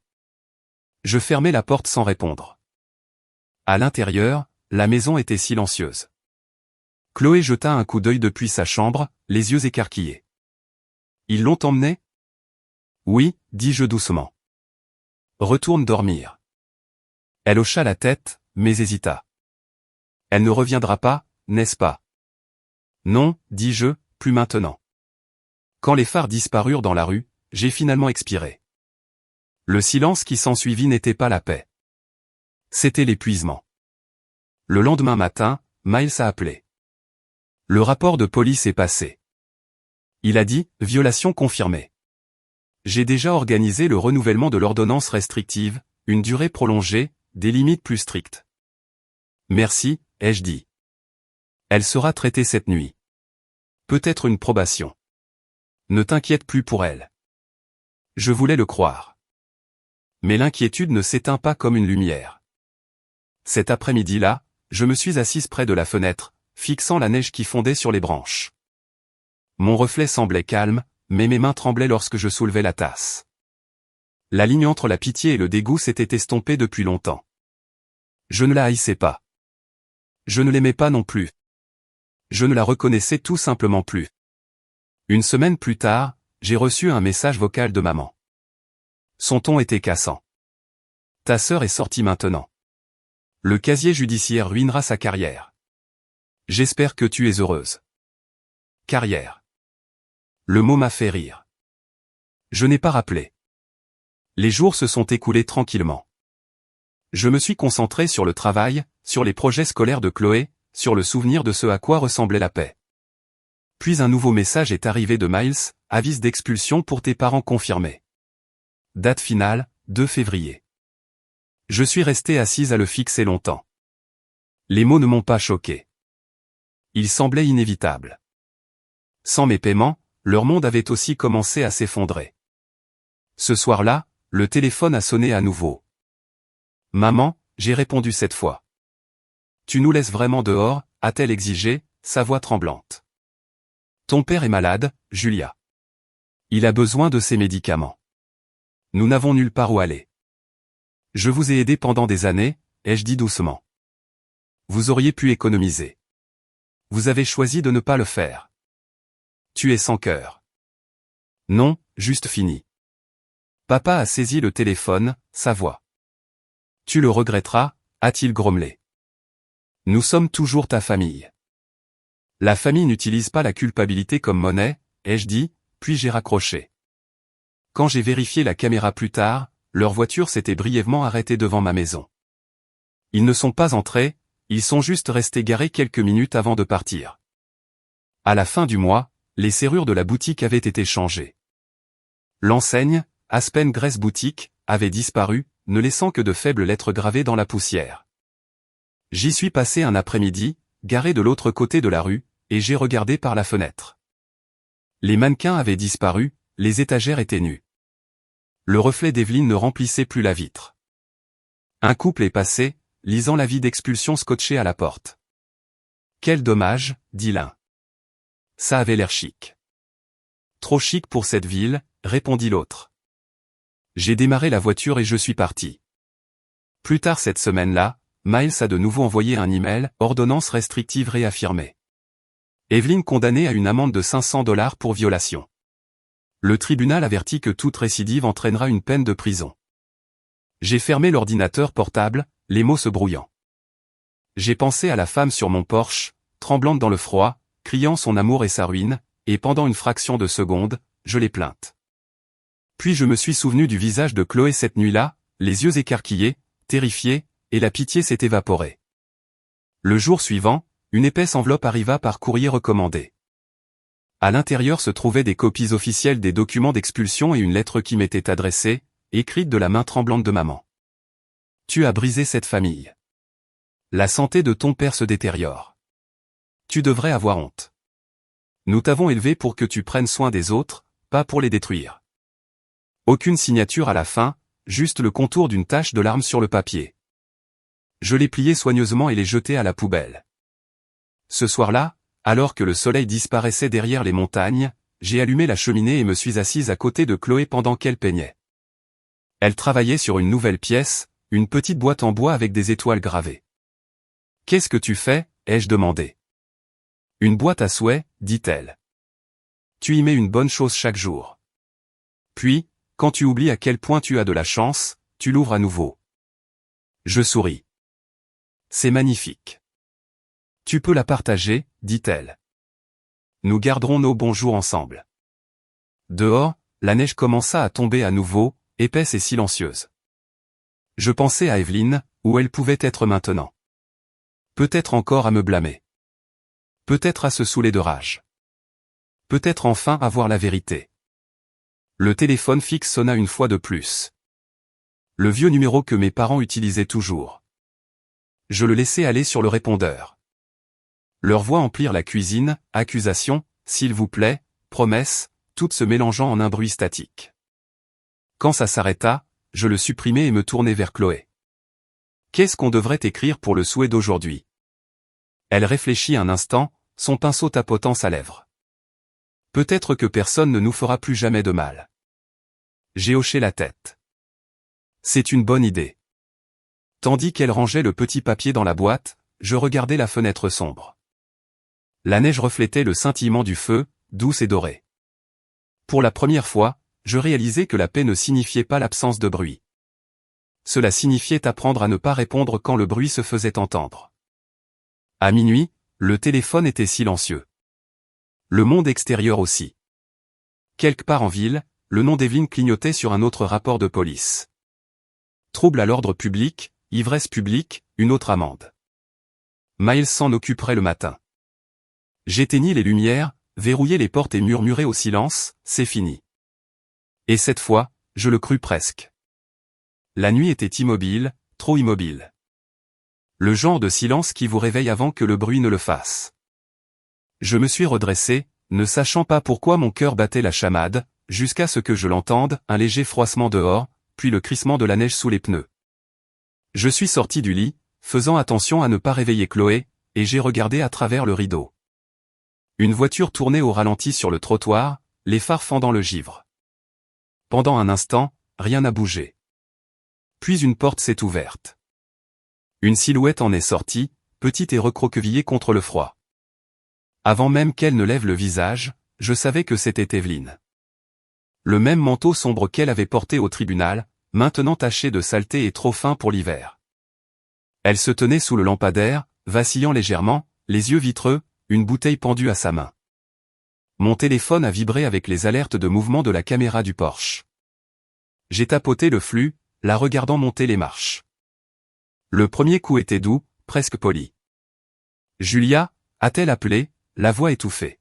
« S'il te plaît, parle-moi juste. » Je n'ai pas bougé. Le deuxième coup est venu plus fort, faisant vibrer le cadre. « Je sais que tu es là. » Chloé a remué au fond du couloir, murmurant « Maman, reste dans ta chambre », ai-je dit doucement. La voix d'Evelyne s'est brisée, un mélange de supplication et de rage. « Tu te crois si parfaite, n'est-ce pas? Assise là dans ton petit château pendant que nous gelons. » Ces mots se sont mêlés, avalés par le vent. La bouteille a heurté la porte vitrée, se brisant sur le porche. J'ai appuyé sur « Enregistrer » sur la caméra et j'ai composé le 911. Violation d'ordonnance restrictive, ai-je dit calmement. Elle est encore là, ivre. La voix du répartiteur était ferme. Êtes-vous en sécurité à l'intérieur? Oui, ma fille est là aussi. Les unités sont en route. Restez en ligne. J'ai regardé Evelyne faire les 100 pas, criant des choses que je ne pouvais pas distinguer. Elle a donné un coup de pied dans la rampe, puis s'est affalée sur les marches supérieures, sanglotant. Le son a rampé à travers la porte, familier et creux. Des lumières bleues et rouges ont traversé la nuit quelques minutes plus tard. 2 voitures de patrouille se sont arrêtées devant la maison. Evelyne n'a pas couru. Elle est restée assise, se balançant légèrement jusqu'à ce que les officiers s'approchent. « Madame, dit l'un, s'il vous plaît, levez-vous. » Elle les regarda comme si elle voyait des fantômes. « Elle m'a enfermée dehors, dit-elle en pointant la porte. »« Ma sœur, ma famille, éloignez-vous du Porsche, répéta l'officier, plus fermement maintenant. Quand ils l'aidèrent à se relever, la bouteille glissa de sa main, roulant sur les marches. L'étiquette capta la lumière, vodka bon marché, à moitié vide. Ils lui parlèrent un instant avant de se tourner vers moi. Un officier frappa doucement. « Madame, vous et votre fille allez bien ?» J'ouvris la porte de quelques centimètres, l'air froid s'engouffrant. « Nous allons bien. Les caméras ont tout enregistré. » Il hocha la tête, prenant des notes sur son presse-papier. « Nous la conduirons au poste pour la nuit. Trouble à l'ordre public, violation d'ordonnance. Vous recevrez la confirmation demain matin. » Je le remerciai et fermai la porte. À travers la fenêtre, je l'ai regardé la guider vers la voiture. Evelyne ne résista pas, ne parla pas. Elle se retourna juste une fois, son visage flou à travers la neige qui tombait. Quand les feux arrière disparurent, je verrouillai la porte et m'appuyai contre elle. Chloé s'approcha du couloir, les yeux écarquillés. « Elle est partie ? » « Elle est partie, dis-je. Pour de bon cette fois. » Elle hocha la tête, puis me serra dans ses bras, ses petites mains tremblantes. Je caressai ses cheveux jusqu'à ce que sa respiration ralentisse. Le lendemain matin, Miles s'appela. « J'ai entendu parler d'hier soir, dit-il. Tu as géré ça parfaitement. Elle aura encore une amende. Peut-être une probation. Que se passe-t-il si elle réessaie? La prochaine fois, ce sera la prison, dit-il simplement. Mais honnêtement, Julia, je pense qu'elle n'a plus beaucoup d'endroits où tomber. Après l'appel, j'ai préparé du café et me suis assise près de la fenêtre. Le monde semblait à nouveau doux. Le soleil scintillait sur la neige. Le porche était nettoyé, à l'exception de quelques éclats de verre. Pour la première fois depuis des années, je ne me suis pas senti coupable, juste fatigué. Chloé est entrée dans la cuisine, les cheveux en bataille, enveloppée dans sa couverture. « Tu crois qu'elle nous déteste ?» a-t-elle demandé. J'ai secoué la tête. Non, elle se déteste elle-même. Elle ne le sait juste pas encore. Nous avons pris le petit déjeuner en silence. Je l'ai regardé remuer du cacao dans son lait. Sa concentration était si pure qu'elle en était presque douloureuse. Cet après-midi-là, un nouveau titre est apparu sur mon téléphone. Propriétaire de boutique locale arrêté pour ivresse publique. Pas de nom, mais je n'en avais pas besoin. L'article était court, juste quelques lignes sur une perturbation au centre-ville. Une femme ivre criant devant un magasin fermé. La photo était floue, son visage à peine visible, mais j'ai reconnu l'inclinaison de ses épaules, la façon dont elle tenait ses bras comme un bouclier. Je l'ai transmise à Miles. Bien géré, a-t-il répondu. Déjà traité. Ordonnance de non-contact toujours valide. J'ai posé le téléphone et je suis sorti. L'air était vif, la neige commençait à fondre. De l'autre côté de la cour, Chloé construisait un petit fort de neige. Son rire résonnait dans le silence. En la regardant, j'ai réalisé à quel point la paix était devenue étrangère, fragile, presque effrayante. Je l'ai laissée s'installer quand même. 2 jours plus tard, maman a rappelé. Sa voix était lasse. Ta sœur a des problèmes, Julia. Elle est malade. Elle a besoin d'aide. Elle a eu des chances, ai-je dit, elle a refusé tout le monde. Tu nous as tous tourné le dos. Non, dis-je doucement. Je me suis enfin retourné. La ligne est devenue morte. À la fin de la semaine, un avis d'expulsion fut affiché sur la maison de location de mes parents, lettres rouges sur peinture écaillée. La chaîne de dépendance s'était complètement rompue. Maintenant, la nuit, je restais éveillé, non pas par peur, mais par la pensée. Pendant des années, j'avais assimilé l'amour au sauvetage, la paix au silence. J'ai finalement compris que ni l'un ni l'autre n'était vrai. L'amour exigeait des limites. Le silence, s'il était gagné, était la liberté. Le week-end suivant, Chloé a eu sa dernière séance de thérapie à l'école. Elle a montré à sa conseillère un dessin, une petite maison entourée de neige, la lumière brillant à travers toutes les fenêtres. La conseillère a souri. Ça a l'air sûr ici. Ça l'est, a dit Chloé. Quand nous sommes rentrés, elle a posé le dessin sur le réfrigérateur à côté de son test de maths. Puis elle est allée à sa table d'atelier et a recommencé à sculpter. Cette fois, ce n'était pas un oiseau ou une boîte. C'était un cœur, lisse et fort, sans fissure. Ce soir-là, un dernier email est arrivé de Miles, cesser et s'abstenir, signé par les parents. Dossier clos. Je l'ai lu 2 fois, puis j'ai fermé l'ordinateur portable. Dehors, le coucher de soleil versait de l'or sur la neige, la faisant fondre en de minuscules rivières. Je me suis tenu près de la porte, respirant l'air froid. Derrière moi, le rire de Chloé emplissait la pièce, doux et assuré. Pour la première fois depuis des années, personne n'appelait. Personne n'exigeait. Personne ne frappait à la porte. J'ai éteint la lumière du porche, verrouillant le monde extérieur d'un simple clic silencieux. La guerre s'était terminée en douceur. Et cette fois, le silence m'appartenait. Pour la première fois depuis des années, le silence ne signifiait pas danger. Il signifiait paix. Je me suis réveillé à la douce lumière du matin qui filtrait à travers de nouveaux rideaux, au léger bourdonnement du chauffage, à l'odeur du café en préparation dans la cuisine. Il n'y avait pas d'appel manqué, pas de message clignotant sur mon téléphone, pas de peur au creux de mon estomac, juste le calme. Dehors, les montagnes scintillaient sous un mince voile de givre. Le rire de Chloé résonnait depuis le salon où elle dessinait près du feu, ses crayons tapotant sur la table. Notre nouvelle maison était située en bordure de forêt, loin de la ville, loin des fantômes de tout ce que nous avions laissé derrière nous. Je marchais lentement à travers les pièces, encore étonné de la quiétude ambiante. Les murs étaient d'un bleu pâle, le soleil rebondissant sur des photos encadrées, juste moi et Chloé, souriante, les cheveux ébouriffés par le vent. Plus de portraits de famille, plus de rappels de qui nous étions censés être. Quand je suis sorti, l'air mordait ma peau, vif et pur. J'ai regardé quelques cerfs traverser le champ gelé derrière la cour. Pendant un long moment, j'ai simplement respiré. Pas d'alarme, pas de cri, personne ne réclamant d'être sauvé. En milieu de matinée, je me suis connecté à mon ordinateur portable pour le travail. Mon patron avait envoyé un email confirmant ma promotion. Consultante financière senior, télétravail, horaires flexibles, avantages sociaux complets. Cela semblait irréel. Il y a un an, j'étais la femme qui ne pouvait pas dire non, qui vivait pour réparer le chaos des autres.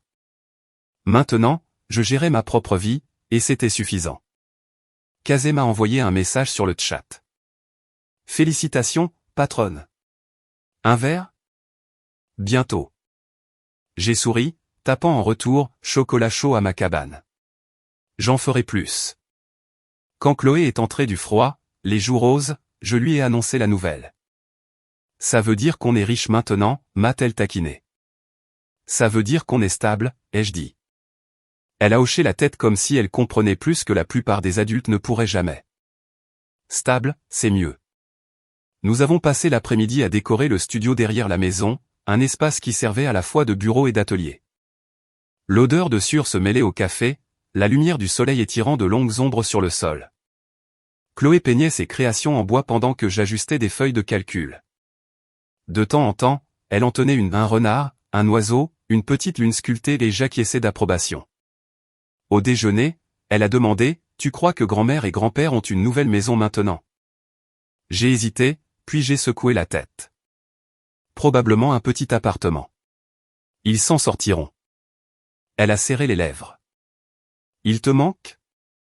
Je l'ai regardé, vraiment regardé. Ses yeux ne contenaient aucune colère, seulement de la curiosité. Je manque à qui je pensais qu'ils étaient, ai-je dit. Elle a hoché la tête lentement, comme si cela avait parfaitement du sens. Parfois, tante Evelyne me manque aussi, a-t-elle murmuré. J'ai tendu la main sur la table et lui ai serré la main. Manquer à quelqu'un ne signifie pas que tu dois le laisser revenir. Après le déjeuner, elle est retournée à la sculpture. J'ai nettoyé la cuisine, fredonnant doucement. Chaque petit bruit, le cliquetis de la vaisselle, le grincement de son papier de verre, semblait une preuve que nos vies étaient redevenues ordinaires, sûres. En fin d'après-midi, une cousine éloignée à qui je parlais à peine m'a envoyé un message sur Facebook. J'ai entendu parler d'Evelyne. Elle travaille à temps partiel au marché. J'espère que les choses vont mieux pour toi maintenant. J'ai répondu, elles vont bien. J'espère qu'elle va bien aussi. Puis j'ai fermé l'application. Le pardon n'était pas un acte, ai-je réalisé. C'était une décision de ne pas rouvrir de vieilles blessures. Ce soir-là, en rangeant le placard du couloir, j'ai trouvé une boîte que je n'avais pas encore déballée. À l'intérieur se trouvait la boîte à bijoux en bois que Chloé avait fabriquée, celle qu'Evelyne avait jetée par terre à Noël dernier. Le couvercle était fissuré le long de la jointure, mais les petites charnières en laiton brillaient encore sous la lumière. Regarde ce que j'ai trouvé, ai-je dit. Chloé leva les yeux de son établi, les yeux écarquillés. On peut le réparer. Elle apporta sa boîte à outils et étala les pièces. Je la regardai coller les bords, poncer les coins et appliquer une fine couche de vernis. Quand elle eut fini, la fissure était presque invisible. Elle sourit fièrement. Tu vois, plus solide qu'avant. Je traçai le grain du doigt. C'est magnifique, dis-je. Cette nuit-là, nous avons placé la boîte sur la cheminée à côté de son oiseau doré et du cœur qu'elle avait sculpté la semaine précédente. La lumière du feu scintillait sur eux, douce et dorée. Le dîner fut simple, soupe, pain, rire. Nous avons parlé de sa prochaine foire scolaire, de son professeur qui lui avait demandé de l'aider à construire une table d'exposition. J'ai un esprit d'ingénieur, dit fièrement Chloé. Elle a raison, lui dis-je. Tu construis des choses qui durent. Ensuite, je me suis assise sur le canapé pendant qu'elle faisait ses devoirs. La maison craquait doucement, le bois se tassant contre le froid. Pour la première fois depuis des années, ce son ne m'a pas fait tressaillir. C'était le son d'une maison qui respirait. Quand Chloé est allée se coucher, j'ai préparé du thé et je suis sorti. La lune était basse au-dessus des pins, et l'air sentait légèrement le cèdre. Quelque part loin en dessous, les lumières de la ville scintillaient comme de petits feux. J'ai repensé à Evelyne, où qu'elle soit, à la vitesse à laquelle tout avait dégénéré, à quel point j'avais voulu qu'elle réussisse. Pendant si longtemps, j'avais cru que la sauver signifiait me sauver moi-même. Mais certaines personnes n'apprennent que lorsqu'elles touchent le fond. Quelques jours plus tard, une lettre est arrivée par la poste. Pas d'adresse de retour, juste mon nom griffonné sur le devant d'une écriture familière. Evelyne. Je la tournai dans mes mains, sentant son poids. Un instant, j'ai pensé l'ouvrir. Mais ensuite, je me suis souvenu de la nuit où elle avait frappé à ma porte. La façon dont Chloé avait tremblé dans le placard, la façon dont la peine était revenue qu'après que j'ai cessé de répondre. J'ai placé l'enveloppe dans un tiroir. Certains mots n'avaient pas besoin d'être lus pour être compris. Ce week-end-là, Chloé participa à un petit concours d'artisanat à la foire locale. Elle apporta sa boîte à bijoux réparée et un nouveau projet, un puzzle en bois en forme de chaîne de montagne. Ses mains ne tremblèrent pas lorsqu'elle les présenta. Elle parla clairement, avec assurance. Quand les juges annoncèrent les résultats, elle remporta la 2e place. Elle courut dans mes bras, essoufflée de joie. « On l'a fait », dit-elle. « On l'a fait », murmurai-je. Le ruban pendait au mur de son atelier cette nuit-là, flottant chaque fois que le chauffage se mettait en marche. Elle l'appelait ça, preuve de force. Alors que la maison s'installait dans le calme, je me retrouvai à nouveau assise près de la fenêtre, regardant la neige tomber dans l'obscurité. Quelque part là-bas, mes parents vivaient petitement et discrètement. Evelyne faisait face à ses conséquences, et le cycle de manipulation qui avait défini notre famille pendant des décennies était enfin terminé. La paix n'était pas bruyante. Elle n'avait pas besoin de témoins. C'était le rire de Chloé flottant de sa chambre. L'odeur de sueur et de soupe. Le son d'un monde qui n'exigeait plus d'excuses. Je fermai les yeux, laissant le silence m'envelopper comme une couverture. Pour la première fois, il ne me semblait pas temporaire. Il me semblait mérité. Demain, je retournerai au travail, chercherai Chloé à l'école, préparerai le dîner, vivrai un autre jour ordinaire. Le genre de journée que je pensais n'existait que pour les autres. J'éteignis les lumières, regardai une fois de plus la cheminée, la boîte réparée, l'oiseau doré, le cœur sculpté, et souris. Nous étions stables maintenant, plus fortes, entières, et pour la première fois, la paix n'était pas quelque chose que j'espérais. C'était quelque chose que nous avions construit. La lumière du matin filtrait doucement sur la table de la cuisine, scintillant sur le bord de ma tasse de café. La neige était tombée pendant la nuit, recouvrant les montagnes de silence. Quand j'ai ouvert la porte d'entrée pour prendre le journal, je l'ai vu là, une petite enveloppe patinée reposant sur le paillasson. L'écriture était indubitable. Evelyne. Pendant longtemps, je suis resté là. Mes doigts ont effleuré le papier, doux et froid à cause de la neige. 1 an s'était écoulé depuis la dernière fois que j'avais vu son visage, mais la vue de son écriture a tout ramené, le bruit, les cris, le chagrin. J'ai failli la jeter directement à la poubelle. Mais la curiosité, cet ennemi silencieux, m'a poussé à la prendre à l'intérieur. Chloé était dans le salon, plus grande maintenant, les cheveux attachés en chignon désordonné, esquissant près de la fenêtre. « Qu'est-ce que c'est » a-t-elle demandé. « Une lettre » ai-je dit en la posant sur le comptoir. D'elle, j'ai hoché la tête. Elle a fait une pause, son crayon planant au-dessus de sa page. « Tu ne vas pas l'ouvrir, n'est-ce pas ?»« Je ne sais pas » ai-je dit, bien que nous sachions toutes les deux que je le ferais. Je l'ai laissé là pendant que je préparais le petit déjeuner, pendant que le café infusait, pendant que le soleil glissait sur les carreaux de la cuisine. Finalement, je me suis assise et j'ai ouvert l'enveloppe. Le papier à l'intérieur était froissé et taché, son écriture tremblante. « Julia » commençait-elle. « Je sais que je suis la dernière personne dont tu veux entendre parler, mais s'il te plaît, lis ceci. J'ai tout perdu, la boutique, la voiture, les amis qui ne restaient que quand il y avait de l'argent. Maman et papa ont déménagé dans un petit appartement près de Tucson. La santé de papa n'est pas bonne. Il te blâme encore, mais moi, plus. Je sais ce que j'ai fait. Je t'ai utilisé parce que je pensais que l'amour était quelque chose à gagner par la culpabilité et la peur. Tu donnais et je prenais. Je suis désolé. Je n'attends pas le pardon. Je voulais juste que tu saches que je comprends enfin ce que tu essayais de faire. Tu essayais de survivre. Pas de demande d'argent, pas de manipulation, juste de l'épuisement sous forme d'encre. J'ai plié la lettre et je me suis assise, ne ressentant ni triomphe ni chagrin, juste une reconnaissance tranquille que c'était enfin la vérité. Chloé est apparue à côté de moi, essuyant ses mains avec une serviette. Qu'est-ce qu'elle a dit? Elle a dit qu'elle était désolée. Tu la crois? J'ai regardé le papier plié. Je pense qu'elle le croit. C'est suffisant. Tu vas lui répondre? J'ai secoué la tête. Certaines histoires se terminent mieux sans autre chapitre. Elle m'a étudié un instant, puis a hoché la tête. On peut la mettre dans la boîte? La boîte à bijoux en bois était posée sur la cheminée, la même qu'elle avait fabriquée 2 Noëls auparavant, celle qu'Evelyne avait cassée, puis que Chloé avait reconstruite. Elle brillait maintenant, lisse et dorée sous la lumière du matin. J'ai ouvert le couvercle et y ai placé la lettre. Gardons-la ici, ai-je dit. Non pas pour se souvenir d'elle, mais pour se souvenir que nous avons traversé ça. Dehors, la neige fondait lentement, de petits ruisseaux glissant le long de l'allée. Chloé s'est emmitouflée dans sa veste et a couru nourrir les oiseaux. Je l'ai regardée par la fenêtre, jetant des miettes dans la cour, son rire déchirant l'air froid. Plus tard cet après-midi-là, nous sommes allés en ville. Les rues étaient calmes, bordées de conifères et de lumières de Noël scintillantes.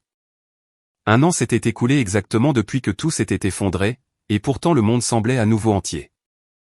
Nous nous sommes arrêtés dans un petit café pour un chocolat chaud et une tarte. Tu crois qu'ils changeront un jour? Demanda Chloé en remuant sa boisson. Peut-être, dis-je.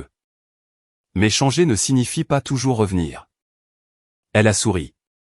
Tu ressembles à ma professeure. Ta professeure a l'air intelligente. En rentrant à la maison, les montagnes se sont parées d'orange au coucher du soleil.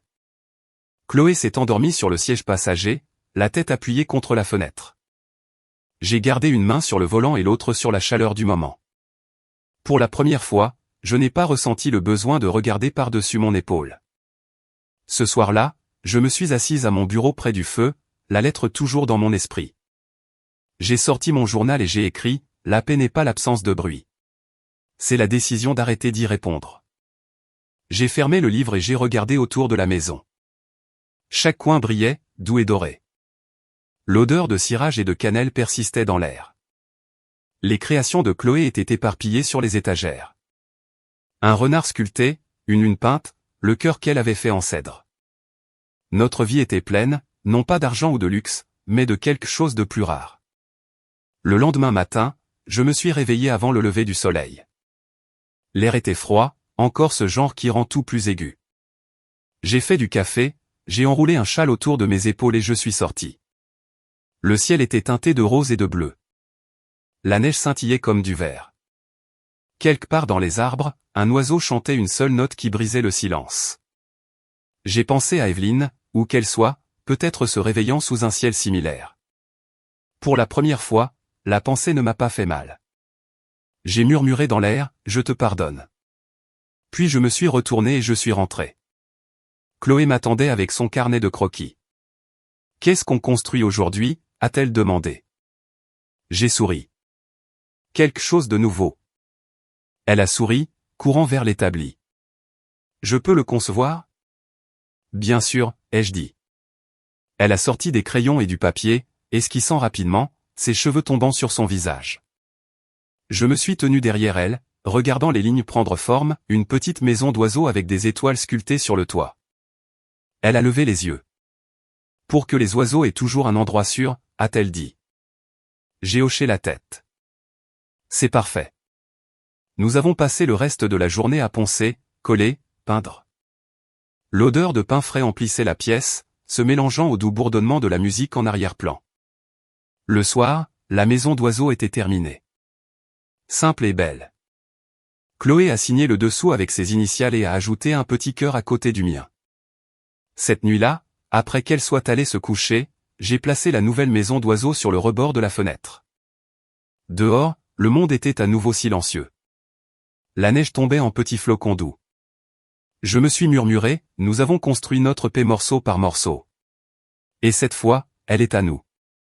Un instant, j'ai imaginé toutes les personnes là-bas comme moi, celles qui ont trop donné, qui ont confondu le silence avec l'amour, qui ont porté leur famille sur leur dos jusqu'à ce qu'elle craque.